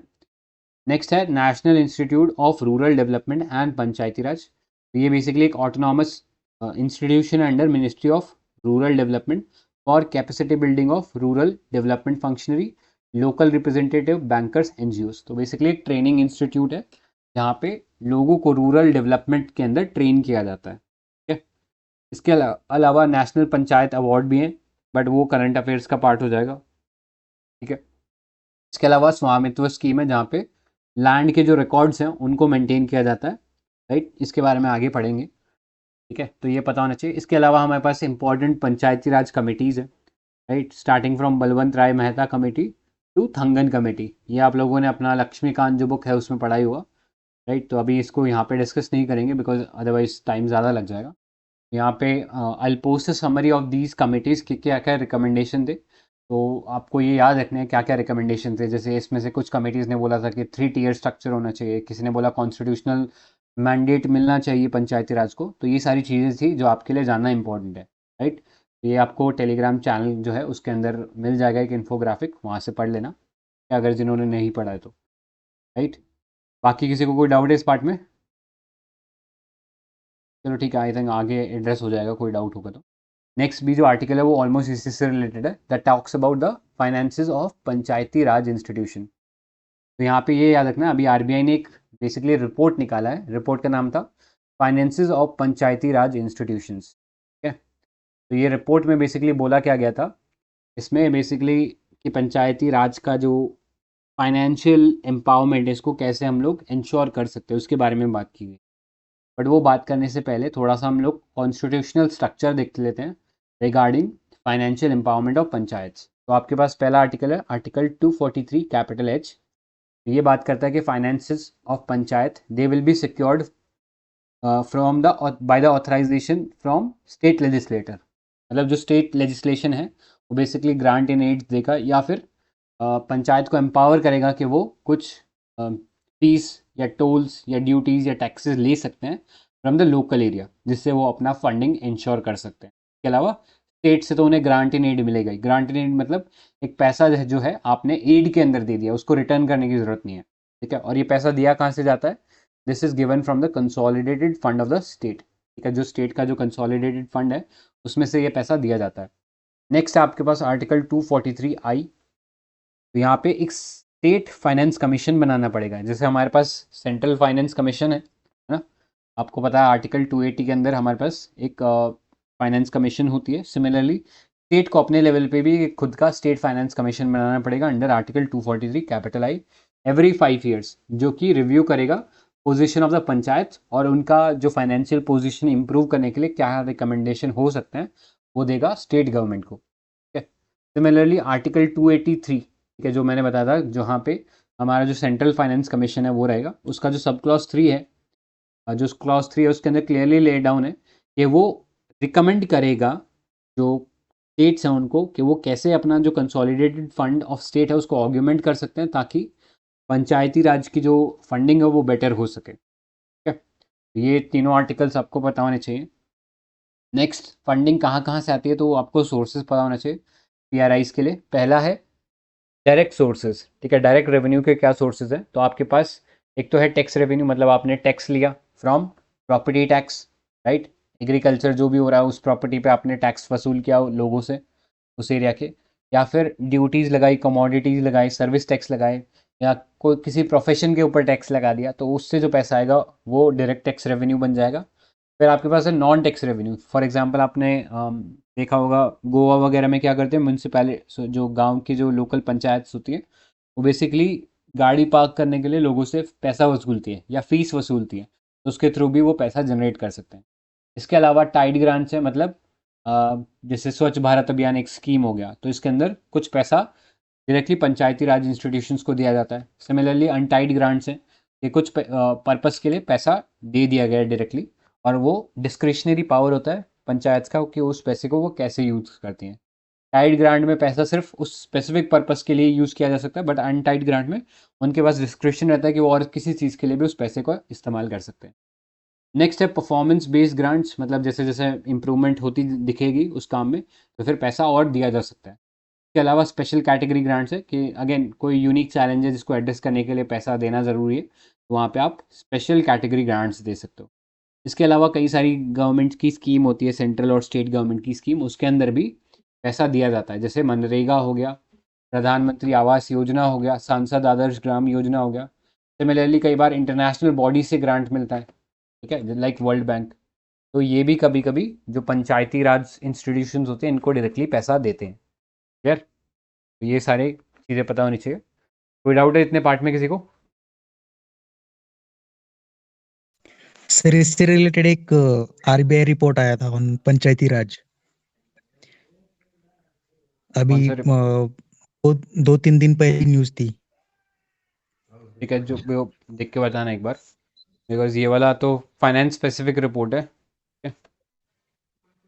हाँ वो यही रिपोर्ट उसमें इन्होंने बताया था कि they generate only 1% of their revenue. हाँ, ये वेरी चीज गुड। यहाँ पे मेंशन नहीं है ना, इसलिए मैंने बताया। ये लिख सकते हो इनफैक्ट कि बहुत कम रेवेन्यू है जो है वो पंचायती राज इनफैक्ट पैसा उठाते हैं। तो ऑल्दो इनको पावर दी गई है लेकिन उसको मैनेज करने के लिए या उसे एग्जीक्यूट करने के लिए उतने फाइनेंशियल पावर नहीं डिवॉल्व किए गए हैं। तो ये तो एक बहुत बड़ा हाँ, चैलेंज है। And same fund is true power, for fund functions, functionary and functionalities. 3F बोलते हैं ना इसको, 3F फंड। अब 4F हो गया वो। हाँ, राइट। तो 4F बना सकते हो। 3F पे तो यूपीएससी ने क्वेश्चन भी पूछा हुआ था, पूछ लिया है हाँ। तो ये पता होना चाहिए। ऑलराइट, आगे चलते हैं अब। Capacity building of urban local bodies. तो अभी हमारे पास ये कैपेसिटी बिल्डिंग कमीशन है जिसने ministry of housing and urban affairs के साथ मिलकर national workshop on capacity building of ULBs चालू किया था, जहाँ पे अर्बन लोकल बॉडीज़ के जो लोग हैं उनकी कैपेसिटी बिल्डिंग की जा रही थी, मतलब उनका जो स्किल एडवांसमेंट है वो किया जा रहा था। आगे जाने से पहले थोड़ा CBC के बारे में जान लो। This was constituted through gazette of India in 2021। इसका कहने का मतलब ये है कि this is an executive body, ठीक है। गवर्नमेंट के एक डिसीजन से बनाया गया है, ना कि किसी लॉ से या फिर कॉन्स्टिट्यूशनल आर्टिकल से, इसलिए this is an executive body. और ये याद रखना है कि ये एक इंडिपेंडेंट बॉडी है with complete executive and financial autonomy, अपना पैसा खुद जनरेट करेगा। और key component of the national programme for civil service capacity building mission Karmayogi service by department of personnels and training. ठीक है, तो मिशन कर्मयोगी उसका पार्ट है ये, और सर्विस उसको कौन प्रोवाइड करता है? Department of personal and training. ठीक है, इसमें एक चेयरपर्सन होगा और 2 मेंबर होंगे, supported by an internal secretariat which is headed by a secretary, जो कि जॉइंट सेक्रेटरी लेवल का ऑफिसर होगा। राइट, तो इतना ही इसमें जानने लायक है, और काम इसका यही है कैपेसिटी बिल्डिंग करना डिफरेंट डिफरेंट डिपार्टमेंट्स में। राइट, तो साल में ये एक एनुअल एचआर रिपोर्ट पेश करेगा on the health of civil service along with target achievement, कि कितना टारगेट उन्होंने कैपेसिटी बिल्डिंग में अचीव किया है। तो इस स्पेसिफिक जो वर्कशॉप थी जहाँ पे अर्बन लोकल बॉडीज़ का जो कैपेसिटी बिल्डिंग किया जा रहा था in association with ministry of housing and urban affairs, उसमें ब्रॉड 3 कंपोनेंट्स थे, जिसमें से सबसे मेन जो था ये था एनुअल कैपेसिटी बिल्डिंग प्लान। तो ये महुआ के साथ मिलकर ये लोग एनहांस करेंगे जो लोकल अर्बन लोकल बॉडीज़ है उनका कैपेसिटी बिल्डिंग को। तो इसके लिए 6 पायलट यूएलबीज़ को सिलेक्ट किया गया अर्बन लोकल बॉडीज़ को। तो आपको पता होना चाहिए कहाँ कहाँ है। अहमदाबाद की थी, भुवनेश्वर का था, मैसूरू, राजकोट, नागपुर एंड पुणे। ठीक है, तो ये जो 6 अर्बन लोकल बॉडीज़ थी इनको इसके अंदर सिलेक्ट किया गया पायलट बेसिस पे। ठीक है, अब अर्बन लोकल बॉडीज़ आप जानते हो ये बेसिकली स्टेट लिस्ट के अंदर आती है। ठीक है, अंडर एंट्री 5, और हम लोगों ने जस्ट अभी थोड़ी देर पहले देखा था 74th कॉन्स्टिट्यूशनल अमेंडमेंट एक्ट जो है उसके थ्रू इसे फॉर्मलाइज किया गया था। ठीक है, यानी कॉन्स्टिट्यूशनलाइज किया गया था। तो अर्बन लोकल बॉडीज़ अब कॉन्स्टिट्यूशनल बॉडीज़ हो गई हैं। ठीक है, अब इसके अंदर भी आपको डिफरेंट डिफरेंट लेवल्स रहते हैं अर्बन लोकल बॉडीज़ के, डिपेंडिंग अपॉन किस टाइप का एरिया है।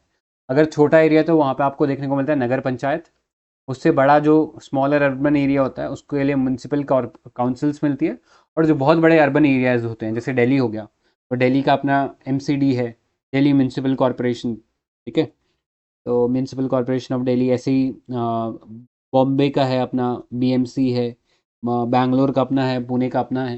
राइट, तो म्यूनसिपल कॉरपोरेशन बड़े एरियाज में आपको देखने को मिलेंगी। ठीक है, सिमिलरली कुछ मेजर्स लिए गए हैं अर्बन लोकल बॉडीज़ के कैपेसिटी बिल्डिंग के लिए, तो आपको वो भी पता होना चाहिए। पहला है नेशनल अर्बन डिजिटल मिशन, तो ये 2021 में लॉन्च किया गया था बाय महुआ। तो ये सिटीजन सेंट्रिक डिजिटल रेवोल्यूशन की बात करता है। ठीक है, तो इससे ज़्यादा इसमें कोई काम का है नहीं।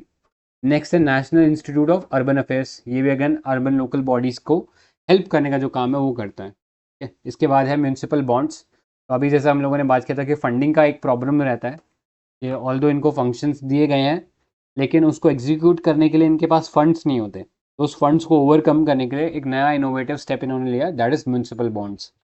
ठीक है, तो ये पैसा उठाते हैं और फिर उसके बदले में जितने भी बॉन्ड होल्डर्स होते हैं उनको एक डिस्काउंट पे कूपन दिया जाता है या बॉन्ड दिया जाता है, और जैसे ही वो मेच्योरिटी पीरियड आता है उसके ऊपर वो फिर एक्स्ट्रा पैसा उस पर से उठा सकते हैं। ठीक है, तो ये चीज़ पता होनी चाहिए। आगे चलते हैं। Now let's talk about panchayat extension to schedule areas act which is called PESA in short. ठीक है, 1996 में आया था। तो आपको पता है 1992 के अंदर हम लोगों ने 73rd कॉन्स्टिट्यूशनल अमेंडमेंट ले आए थे, लेकिन this was not consistent with the tribal areas. ठीक है, ट्राइबल एरियाज में जो पंचायत है उनके लिए थोड़ा सा चेंज का ज़रूरत था। फॉर दैट रीज़न हम लोगों ने अलग से बाद में 1996 में पैसा को इंट्रोड्यूस किया था, और ये एक्ट जो था ये आया था on the recommendation of Dilip Singh Bhuria committee. तो ये कमेटी का नाम याद रखना ज़रूरी है। दिलीप सिंह भूरिया कमेटी ने रिकमेंड किया था कि आप जो है जो पंचायत वाला जो एक्ट है उसमें थोड़ा चेंज करो, specifically for the schedule area. Schedule area मतलब वो एरिया जहाँ पे ट्राइबल लोग रहते हैं। राइट, तो हमारे ट्राइबल एरियाज़ के लिए 2 डिस्टिंक्शन हम लोगों ने कर रखे हैं, एक हो गया 5th शेड्यूल और एक हो गया 6th शेड्यूल। राइट, तो पैसा कहाँ लगता है? पैसा जो है 5th शेड्यूल एरियाज़ के लिए लगेगा। ठीक है, ये याद रखना है। यहाँ पे आप लिखा हुआ देख भी सकते हो, it provides extension of provision of the part 9 which was PRIs to the panchayats to the schedule area of 10 states under article 244 read with schedule 5। तो याद रखना आर्टिकल आपका 244 है और schedule 5 के अंडर आता है। तो इसमें 10 स्टेट्स हैं हमारे पास जो आपको याद रखने हैं। तो ये 10 स्टेट कौन कौन से हैं? That is Andhra Pradesh, Chhattisgarh, Gujarat, Himachal Pradesh, Jharkhand, MP, Maharashtra, Orissa, Rajasthan and Telangana. तो ये 5 स्टेट है जो कि ये 10 स्टेट है जो कि 5th शेड्यूल के अंडर आते हैं।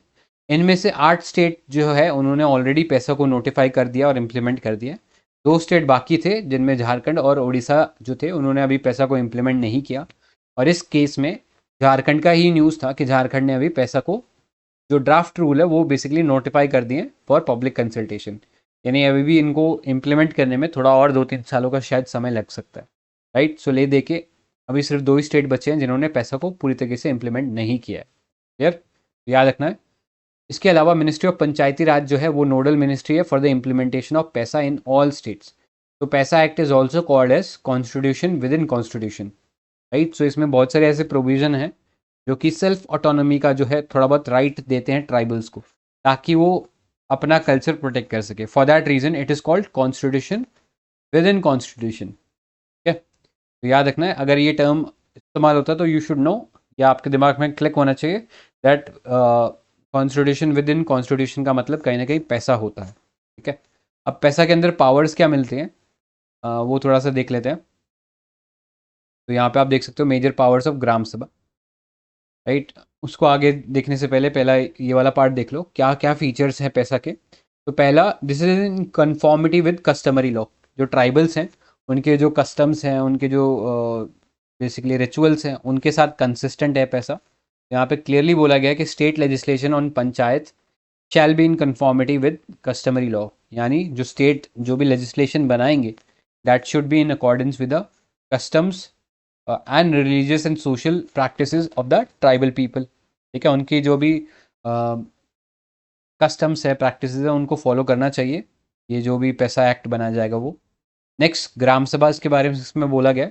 तो every village will have a gram sabha consisting of person whose names are included in the electoral rules for the panchayat at village level. तो ये पॉइंट बहुत इंपॉर्टेंट है, ये चीज़ याद रखना, हर विलेज के लिए एक ग्राम सभा होगा, राइट।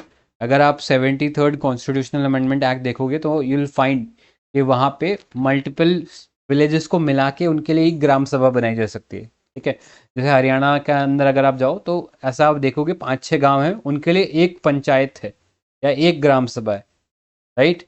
लेकिन इस केस में पैसा के अंदर क्लियरली बोल रहा है कि हर एक विलेज के लिए एक ग्राम सभा होगी। अब उस ग्राम सभा में मेंबर कौन कौन होंगे? तो वो सब मेंबर होंगे उस ग्राम सभा के जिनका नाम इलेक्टोरल रोल में होगा। ठीक है, इलेक्टोरल रोल, आप जैसे आपका नाम आता होगा ना इलेक्शन के लिए, तो एक लिस्ट आती है जिसमें एलिजिबल वोटर्स के बारे में जानकारी होती है, तो उसे बोलते हैं इलेक्टोरल रोल। तो जिन जिन का नाम उस एरिया के अंदर इलेक्टोरल रोल में होगा they all will be part of gram sabha. ठीक है, तो हम जैसे ऑर्डिनरी पीपल जिनका नाम इलेक्टोरल रोल में, वो सब ग्राम सभा का पार्ट में होंगे। नेक्स्ट, रोल्स एंड रिस्पॉन्सिबिलिटी क्या होगी? तो जो ग्राम सभा है दैट विल इंश्योर कि जो भी डेवलपमेंट वर्क हो रहा है विलेज के अंदर वो सभी के कंसेंसस से हो रहा है, मतलब सभी की सहमति से हो रहा है। वो आइडेंटिफाई करेंगे बेनिफिशियरीज को, इशू करेंगे certificate of utilization of funds, power to control institution and functionary in all social sectors and local plan. ठीक है, इसके अलावा सेफ गार्ड करेंगे, प्रिजर्व करेंगे tradition and customs of the people, right. इसके अलावा रिजर्वेशन रहेगा यहाँ पे, जितने भी पंचायत होंगे उसके अंदर जो 50% सीट्स हैं including the seat of chairperson, वो सब शेड्यूल कास्ट के लिए रिजर्व रहेंगे। ठीक है, तो हो सकता है कोई एरिया है जहाँ पे शेड्यूल कास्ट है लेकिन उनके अलावा भी कुछ और पीपल हो सकते हैं, सॉरी शेड्यूल ट्राइब है लेकिन उनके अलावा भी कुछ और लोग हो सकते हैं, तो वो लोग भी बेसिकली ग्राम सभा का पार्ट हो सकते हैं। लेकिन जो 50% सीट्स होंगी वो शेड्यूल ट्राइब्स के लिए ही रहेंगी शेड्यूल एरियाज़ के अंदर। ठीक है, तो ये चीज़ याद रखनी है। अब क्या क्या रोल और होता है ग्राम सभा का, तो आपको पता होना चाहिए। पहला, हमेशा एक मैंडेटरी कंसल्टेशन होगा in the matters of land acquisition. जैसे अगर लेट्स से कोई माइनिंग एक्टिविटी होनी है किसी फॉरेस्ट में, तो वहाँ पे ग्राम सभा का पहले परमिशन लिया जाएगा और फिर ही वो जो लैंड है डाइवर्ट की जा सकती है फॉर द माइनिंग पर्पस। ठीक है, या प्रिवेंट करना है एलियनेशन ऑफ लैंड। हो सकता है कि बाहर से लोग आएँ और ज़मीन खरीदने लग जाएँ ट्राइबल एरिया में, तो उनको भी रोक सकता है ग्राम सभा। ठीक है, next, control institution and functionary in all social sector and local plan. हो सकता है कुछ बैंकिंग वगैरह का कोई फंक्शन हो, मनी लैंडिंग का जो फंक्शन हो उसको भी रेगुलेट कर सकता है ग्राम सभा। Next, manage minor water bodies, ownership of minor forest produce. ठीक है, तो कोई बता सकता है माइनर फॉरेस्ट प्रोड्यूस क्या होता है? What is minor forest produce? Non timber जो कुछ भी है सब non forest. Very good. Non timber मतलब लकड़ी के अलावा जो चीज़ें होती है, राइट। अब जंगल में जो होते हैं आपको पता है, अपने सबसिस्टेंस के लिए वो क्या करते हैं, वो जो फल फ्रूट होते हैं, छोटी छोटी बेरीज होती हैं, राइट। आपने एक पेड़ सुना होगा तेंदू लीव्स, है ना, जिसकी बीड़ी बनाई जाती है। जो बीड़ी लोग पीते हैं ना, तो वो तेंदू लीव्स से बनाई जाती है। तो ट्राइबल्स वो लीव्स कलेक्ट करते हैं, राइट। Moringa seeds. हाँ, मोरिंगा की जो बीन्स होती हैं उनको कलेक्ट करते हैं। तो ये जो भी फ्रूट्स वगैरह हो गया, हनी वगैरह हो गया, जो कि यहाँ से मिलता है, विच इज़ नॉट टिम्बर, वो सब माइनर फॉरेस्ट प्रोड्यूस कहलाता है। तो उसका भी जो ओनरशिप है, उसका जो सेलिंग वगैरह है, उसको भी रेगुलेट कौन करेगा? ग्राम सभा करेगा, राइट। इसके अलावा regulate and restrict sale and consumption of liquor, manage village market, control money lending activities to the scheduled tribes. ठीक है, तो आपको पता होगा, मॉडर्न हिस्ट्री में पढ़ा होगा, एक वर्ड आता है धीकू। ठीक है, क्या हो रहा था कि ये जो बाहर से मनी लैंडर्स आ रहे थे, ये ज़मीन पे कब्जा कर रहे थे, एक्सप्लॉइट कर रहे थे ट्राइबल्स को, और फिर कहीं ना कहीं ट्राइबल का जो कल्चर था वो हार्म हो रहा था, और उसके अगेंस्ट उन्होंने रिवोल्ट किए, जैसे संथाल रिबेलियन सुना होगा, मुंडा रिबेलियन सुना होगा, राइट। सो ये सारे रिबेलियंस का रिजल्ट था, और उससे ही गवर्नमेंट को समझ में आया, और फिर हम लोगों ने एक पॉलिसी अडॉप्ट करी थी विच वॉज कॉल्ड पंचशील। ठीक है, पंचशील नेहरू की पॉलिसी थी, है ना, जिसके अंदर ट्राइबल्स को अपने हिसाब से अपना जो डेवलपमेंट है वो डिसाइड करने का राइट दिया जाना चाहिए। क्लियर? ये सब चीज़ें ग्राम सभा के अंडर आती है, अंडर द पैसा। तो अब डिफरेंस देख लेते हैं फिफ्थ शेड्यूल और सिक्स शेड्यूल के बीच में। तो याद रखना, फिफ्थ शेड्यूल जो है वो ट्राइबल एरियाज के बारे में बात करता है, लेकिन इसमें 4 एरियाज जो है एक्सक्लूडेड है, which is Assam, Meghalaya, Tripura and Mizoram. तो आप इसको AMTM करके याद रख सकते हो। ठीक है, AMTM से ये याद रह जाएगा आपको। तो ये वाले जो एरियाज छोड़ के बाकी जहाँ पे भी ट्राइबल्स है, सब फिफ्थ शेड्यूल में है। तो हम लोगों ने 10 स्टेट्स देखे थे जहाँ पे ये लगता है। ठीक है, अब यहाँ पे जो काउंसिल बनाया जाएगा, that will be constructed through the act of state legislature, ये याद रखना है। दूसरा, यहाँ पे ऑटोनॉमी के लिए पैसा जो था इसे लाया गया था। ठीक है, तो पैसा कहाँ इम्प्लीमेंट होगा? तो वो 10 शेड्यूल एरियाज में होगा, ना कि 6 शेड्यूल एरिया में। तो ये याद रखना है। फिर इसमें जो काउंसिल बनाई जाती है, जिसका नाम होता है ट्राइबल एडवाइजरी काउंसिल, तो इसमें इसका जो रोल है केवल एडवाइजरी रोल है। इसके अंदर 20 मेंबर्स होते हैं। ठीक है? तो ये याद रखना है आपको। 15 मेंबर्स जो होंगे उस जो भी एरिया है, जो भी स्टेट है, उसके जो ट्राइबल मिनिस्टर्स होंगे वो पार्ट होंगे। बाकी 5 को जो है वो गवर्नर नॉमिनेट कर सकता है, और इसका फंक्शन केवल एडवाइजरी है। लेकिन 6 शेड्यूल में आप देखोगे ये जो एरियाज हैं, असम, मेघालय, त्रिपुरा और मिजोरम, यहाँ पे ऑटोनोमस डिस्ट्रिक्ट काउंसिल बनाई जाएंगी which are created by the constitution. मतलब कॉन्स्टिट्यूशन में ही लिखा है कि यहाँ पे ऑटोनोमस डिस्ट्रिक्ट काउंसिल होंगी, राइट। और इनको ज़्यादा ग्रेटर ऑटोनॉमी मिलती है एज कम्पेयर टू द पैसा, या फिफ्थ शेड्यूल से ज़्यादा ऑटोनॉमी ये ऑटोनॉमस डिस्ट्रिक्ट काउंसिल को मिलती है। ठीक है, इनफैक्ट ये अपने जजमेंट भी दे सकता है, और इनकी पावर जो है मच वाइडर है than the tribal advisory council. ठीक है, तो अगर बोलना चाहो कि एक्चुअली में कॉन्स्टिट्यूशन विद इन कॉन्स्टिट्यूशन क्या है, तो यू कैन से कि ये जो ADCs या जो 6 शेड्यूल है, ये एक्चुअली में कॉन्स्टिट्यूशन विद इन कॉन्स्टिट्यूशन है। मतलब यहाँ पे पावर्स बहुत ज़्यादा मिली हुई हैं 6 शेड्यूल के अंदर। ठीक है, तो ये याद रखना है। कोई डाउट है इतने पार्ट में किसी को? ऑलराइट, आगे चलते हैं, कुछ मिसलेनियस टॉपिक देखते हैं, देन ओवर हो जाएगा ये वाला टॉपिक। ठीक है, तो अदर इंपॉर्टेंट न्यूज़ है। पहला आपके पहले है पैनल ऑफ वाइस चेयरपर्सन। तो आपको पता है चेयरपर्सन राज्यसभा में होता है, जो कि हमारे जो वाइस प्रेसिडेंट होते हैं वो ex officio chairperson of the Rajya Sabha होते हैं। ठीक है, उनके नीचे फिर कौन आता है? डेप्यूटी चेयरपर्सन आता है, और फिर डेप्यूटी चेयरपर्सन के नीचे कौन होगा? तो पैनल ऑफ वाइस चेयरपर्सन होगा, राइट। सो अभी रिसेंटली ऑल वुमेन पैनल बनाया गया है वाइस चेयरपर्सन का इन द राज्यसभा। तो इसलिए ये जो न्यूज़ है इंपॉर्टेंट है आपके लिए। अब एक चीज़ ये याद रखना है कि रूल्स ऑफ राज्यसभा में लिखा हुआ है कि हम एक पैनल ऑफ वाइस चेयरपर्सन बना सकते हैं। ठीक है, तो अगर आपसे पूछा जाए कहाँ पे इसका जिक्र है, तो रूल्स ऑफ राज्यसभा में इसका जिक्र आपको मिलता है, पैनल ऑफ वाइस चेयरपर्सन। तो क्या होता है, लेट्स से अगर चेयरमैन और डेप्यूटी चेयरमैन एब्सेंट है, तो इनकी जगह एक पैनल है वाइस चेयरपर्सन का, उनमें से कोई पर्सन आके उस दिन सेशन पे प्रिसाइड कर सकता है, राइट। सो जो पावर चेयरमैन या वाइस चेयरमैन एंजॉय करते हैं वही सेम पावर ये पैनल ऑफ वाइस चेयरपर्सन से जो भी पर्सन उस दिन प्रिसाइड करेगा उसके पास वो सेम पावर्स होंगी, राइट। लेकिन यहाँ पे एक चीज़ याद रखना है, लेट्स से अगर चेयरमैन और डिप्यूटी चेयरमैन का जो पोजीशन है वो वेकेंट है, तो इस केस के अंदर प्रेसिडेंट जो है वो अपॉइंट करेगा किसी मेंबर को to preside over the house. यानी उस केस में पैनल ऑफ वाइस चेयरपर्सन से कोई भी जाके जो है प्रिसाइड नहीं करेगा, ठीक है। पैनल ऑफ वाइस चेयरपर्सन से कभी प्रिसाइड तभी कर सकते हैं जब जो चेयरमैन और डिप्यूटी चेयरमैन वो अपॉइंटेड है लेकिन उस दिन पर्टिकुलर डे पे एब्सेंट है, क्लियर। लेकिन अगर वो हाउस ही या जो पोस्ट है वही वेकेंट है तो उस केस के अंदर जो है प्रेसिडेंट अपॉइंट करेंगे किसी पर्सन को कि वो उस दिन चेयरमैन की ड्यूटीज़ को बेसिकली फॉलो करे, ठीक है। तो ये चीज़ याद रखना है और इसको रेगुलरली फॉर्म किया जाता रहता है ये पैनल ऑफ वाइस चेयरपर्सन को, ठीक है। तो ये पता होना चाहिए। आगे चलते हैं, नेक्स्ट देखो पार्लियामेंट्री सेशंस। तो अभी रिसेंटली एक स्पेशल सेशन हुआ था, राइट, आप लोगों को पता ही हुआ 2023 के अंदर एक स्पेशल सेशन बुलाया गया था पार्लियामेंट का। तो ये जो शब्द है स्पेशल सेशन, इसका कहीं जिक्र आपको कॉन्स्टिट्यूशन में नहीं मिलेगा, ठीक है। कॉन्स्टिट्यूशन में स्पेशल सेशन जैसा कोई वर्ड मेंशन नहीं है। बस एक आर्टिकल 85 में इतना ही बोलता है कि जो पार्लियामेंट है उसको एटलीस्ट हर साल एटलीस्ट ट्वाइस मीट करना है, मतलब हर साल में कम से कम 2 बार तो मीट करना ही पड़ेगा। यानी अगर हम बोलें कि 2 सेशन के बीच में मैक्सिमम गैप कितना हो सकता है बाय दिस लॉजिक, तो जो मैक्सिमम गैप है 2 सेशन के बीच में 6 महीने से ज़्यादा नहीं होना चाहिए, राइट।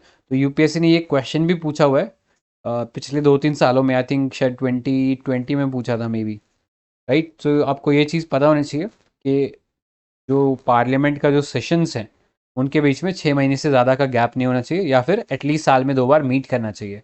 बट जनरली या बाय कन्वेंशन हम पार्लियामेंट को 3 बार कंडक्ट होते हुए देखते हैं, 3 सेशन कंडक्ट होते हुए देखते हैं, राइट। नाम बता सकता है कोई क्या सेशंस होते हैं? 3 ये जो सेशंस होते हैं इनके क्या नाम होते हैं?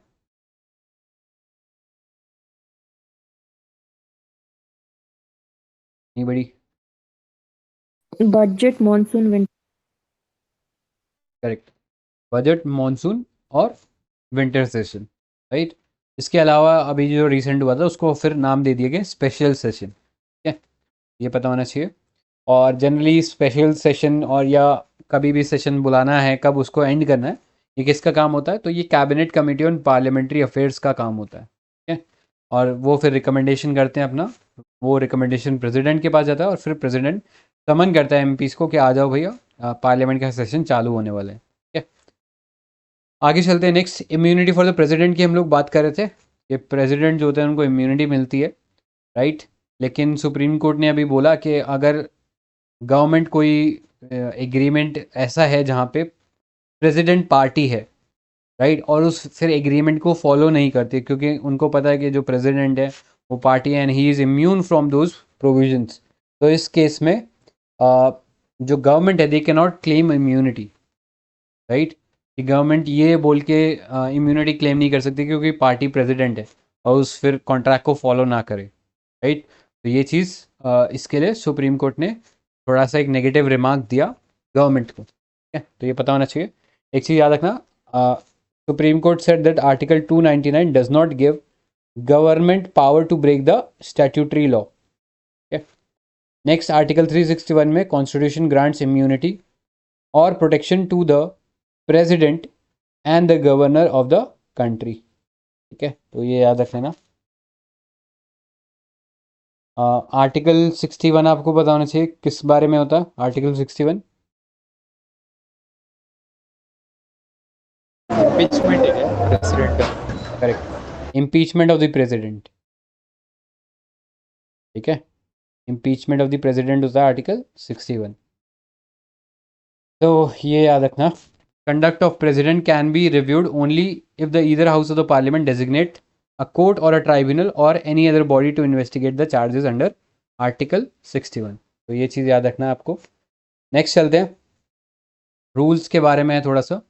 तो रूल्स 176 किस बारे में बात करते हैं? ये बात करते हैं शॉर्ट ड्यूरेशन डिस्कशन के बारे में। तो यहाँ पे एक डिस्कशन हो सकता है किसी पर्टिकुलर मैटर पे नॉट एक्सीडिंग 2.5 आवर्स, मतलब 2.5 घंटे से कब में आप उसके किसी मैटर के ऊपर डिस्कशन कर रहे हो, राइट। फिर आपके पास है आर्टिकल 267, तो ये स्पेशल पावर है जिसके अंडर जो भी प्री डिसाइडेड एजेंडा है उसको स्टॉप कर सकते हैं और कोई नया मैटर जो है उसको डिस्कस किया जा सकता है, ठीक है। आगे चलते हैं, एडजॉर्नमेंट मोशन, तो ये एक टाइप का सेंश्योर मोशन होता है, ठीक है। यहाँ पे आप वर्ड भी देख सकते हो, सेंश्योर। सेंश्योर का मतलब क्या है कि बेसिकली जो भी नॉर्मल फंक्शनिंग है उस हाउस की, उसको आप रोक रहे हो और स्पेसिफिकली टारगेट कर रहे हो गवर्नमेंट को फॉर देयर ड्रॉबैक या कोई डिस्क्रिपेंसी है या कोई प्रॉब्लम है, उसके अगेंस्ट गवर्नमेंट को आप सेंशर करने की कोशिश कर रहे हो, मतलब उनके ऊपर बेसिकली क्रिटिसिज्म करने की कोशिश कर रहे हो, राइट। तो इसको सपोर्ट चाहिए होता है 50 मेंबर्स का टू बी एडमिटेड। 50 मेंबर्स अगर उसे सपोर्ट करें फिर ये स्पीकर के पास जाएगा और फिर स्पीकर को इसको एड्रेस करना पड़ेगा, राइट।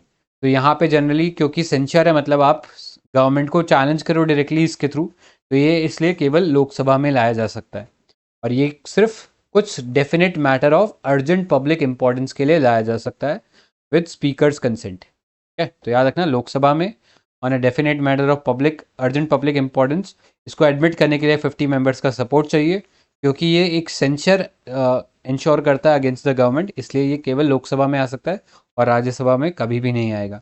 और यहाँ पे जो डिस्कशन होगा इसके ऊपर, it should not last less than 2.5 hours, ठीक है। यानी 2.5 घंटे से ज़्यादा इस पर डिस्कशन होना ही चाहिए किसी भी हालत में, राइट।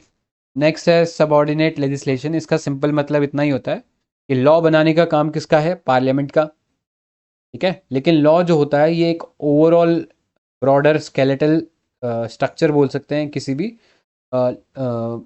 रूल्स एंड रेगुलेशन का, ठीक है। अब उस लॉ के अंडर बहुत सारे चीज़ें और फ्रेम करनी पड़ती है, जैसे रूल्स, रेगुलेशंस, बायलॉज, ठीक है। ये फॉर्म करने का काम किसका होता है, ये काम होता है सेक्रेटरीज का, जो आईएएस होते हैं, ठीक है। तो ये फॉर्म करने का काम जो है ग्राउंड लेवल पे जो एग्जीक्यूटिव्स हैं उनका काम होता है, तो इसे हम बोलते हैं डेलीगेटेड लेजिस्लेशन। इससे ज़्यादा इसमें जाने लायक कुछ इंपॉर्टेंट नहीं है, so we can skip that. आगे चलते हैं पार्लियामेंट्री सिक्योरिटी ब्रीच, ठीक है। तो अभी आपको पता है रिसेंटली इंसिडेंट हुआ था जहाँ पे पार्लियामेंट का जो सिक्योरिटी है उसको कॉम्प्रोमाइज़ कर दिया गया था बाई सर्टेन इंडिविजुअल्स और लोकसभा में वो एंटर कर गए थे। तो यहाँ पे आपको पता होना चाहिए रूल्स ऑफ प्रोसीजर और कंडक्ट ऑफ बिजनेस जो है लोकसभा का, वो डील करता है with admission, withdrawal and removal of stranger, ठीक है। तो स्पीकर के पास पावर हो सकती है कि वो स्ट्रेंजर्स को रिमूव कर सकते हैं from the proceeding of the parliament, right, या लोकसभा, उसमें से उन्हें बाहर कर सकते हैं, अलाउ कर सकते हैं, या उनको कम्प्लीटली बैन भी कर सकते हैं, ठीक है। इतना ही था जानने वाला। नेक्स्ट है आपके पहले एक टर्म सरपंच पति, ठीक है। तो देखा होगा सब लोगों ने, वो एक वेब सीरीज है, क्या नाम था उसका, पंचायत। हाँ पंचायत। तो वहाँ पे देखा ही होगा प्रधान पति या सरपंच पति का कॉन्सेप्ट था। तो उसके ऊपर ही standing committee on rural development on and panchayati raj ने रिकमेंड किया था कि हमें ट्रेनिंग और कैपेसिटी बिल्डिंग करनी चाहिए इन विलेज पंचायत में जहाँ पे वुमेन जो है वो सरपंच है, ताकि ये जो सरपंच पति वाली जो प्रैक्टिस है इसको एंड किया जा सके, ठीक है। तो आपको पता है 73rd जो कॉन्स्टिट्यूशनल अमेंडमेंट एक्ट था पीआरआईज के लिए, उसमें जो वुमेन के लिए था सीट्स का रिजर्वेशन किया गया था, 1/3 seats of the पीआरआईज were reserved for the women, ठीक है। ये पता होना चाहिए under article 243D including the office of chairperson at all level of the PRI, right. तो ये पता होना चाहिए। कुछ कुछ स्टेट्स ने इसको 50% से ऊपर कर रखा है, बट उतना डिटेल जानना हमारे लिए इंपॉर्टेंट नहीं है। हमारे लिए ये एक फैक्ट थोड़ा सा इंपॉर्टेंट है, ये आप जान लो। As per the women and man in India report 2022, 31.8 lakhs of the representative, nearly 46% are 46% were women, ठीक है। तो विलेज लेवल पे जो फंक्शनरीज थे उसमें पाया गया कि 46% वुमेन थी, ठीक है, पीआरआईज में फंक्शनरी। तो ये एक अच्छा डेवलपमेंट हम लोग बोल सकते हैं। नेक्स्ट आपके पास quota to backward classes in urban local bodies. तो अभी हरियाणा कैबिनेट ने ये बेसिकली लॉ पास किया था जहाँ पे जो बैकवर्ड क्लासेस थे उन्हें अर्बन लोकल बॉडीज़ में रिजर्वेशन दिया गया, ठीक है। तो आपको पता है आर्टिकल 243 जो कैपिटल टी है, राइट, जो म्यूनसिपैलिटीज़ वाला है, उसके अंदर ये बेसिकली स्टेट लेजिस्लेचर के पास पावर है कि वो सीट्स को रिजर्व कर सकते हैं for other backward classes in municipalities. ठीक है, तो ये आपको पता होना चाहिए। अब रिजर्वेशन से रिलेटेड एक बहुत इंपॉर्टेंट केस है के कृष्णामूर्ति केस, जहाँ पे सुप्रीम कोर्ट ने ट्रिपल कंडीशन टेस्ट दिया था for reservation to OBCs in local bodies. तो इसके लिए पहला क्या था, कंडीशन क्या था, पहले तो आप एक डेडिकेटेड कमीशन बनाओ जो कि इंक्वायर करेगा, पूरा डेटा इकट्ठा करके लाएगा about the backwardness of a community in local bodies. ठीक है, एक पूरा का पूरा आपके पास एम्पेरिकल एविडेंस होना चाहिए, जो कहाँ से मिलेगा, आपको उस कमीशन की रिपोर्ट से मिलना चाहिए। सेकेंड टेस्ट क्या है कि जो भी आप रिप्रेजेंटेशन दोगे उन्हें, that should be proportional to the need. ठीक है, उनको जितनी ज़रूरत होगी जो कि कमीशन अप्रूव करेगी उतना ही रिजर्वेशन मिलना चाहिए। ऐसा नहीं है कि बहुत ज़्यादा दे रहे हो या बहुत कम दे रहे हो। थर्ड क्या था, इंश्योर करना है कि ये जो रिजर्वेशन जो दिया जा रहा है that should not exceed 50% of the total seat. ठीक है, जो 50% का जो कोटा का जो कैप लगाया गया है उसको एक्सीड नहीं करना चाहिए। ठीक है, तो कोई बता सकता है कौन सा केस था जिसके अंदर ये 50% कोटा जो था ये लगाया गया था, ये कैप लगाया गया था? Indira Sahni judgment. Yes, very good, Indira Sahni judgment, year 1992। ठीक है, राइट, 1992। ऑलराइट, तो आज का हमारा पार्ट ओवर हो गया। कोई डाउट है, कोई क्वेश्चन है तो पूछ सकते हो। National commission on backward classes, ये कॉन्स्टिट्यूशनल बॉडी या statutory? Constitutional. Constitutional 102 CA. Correct correct correct.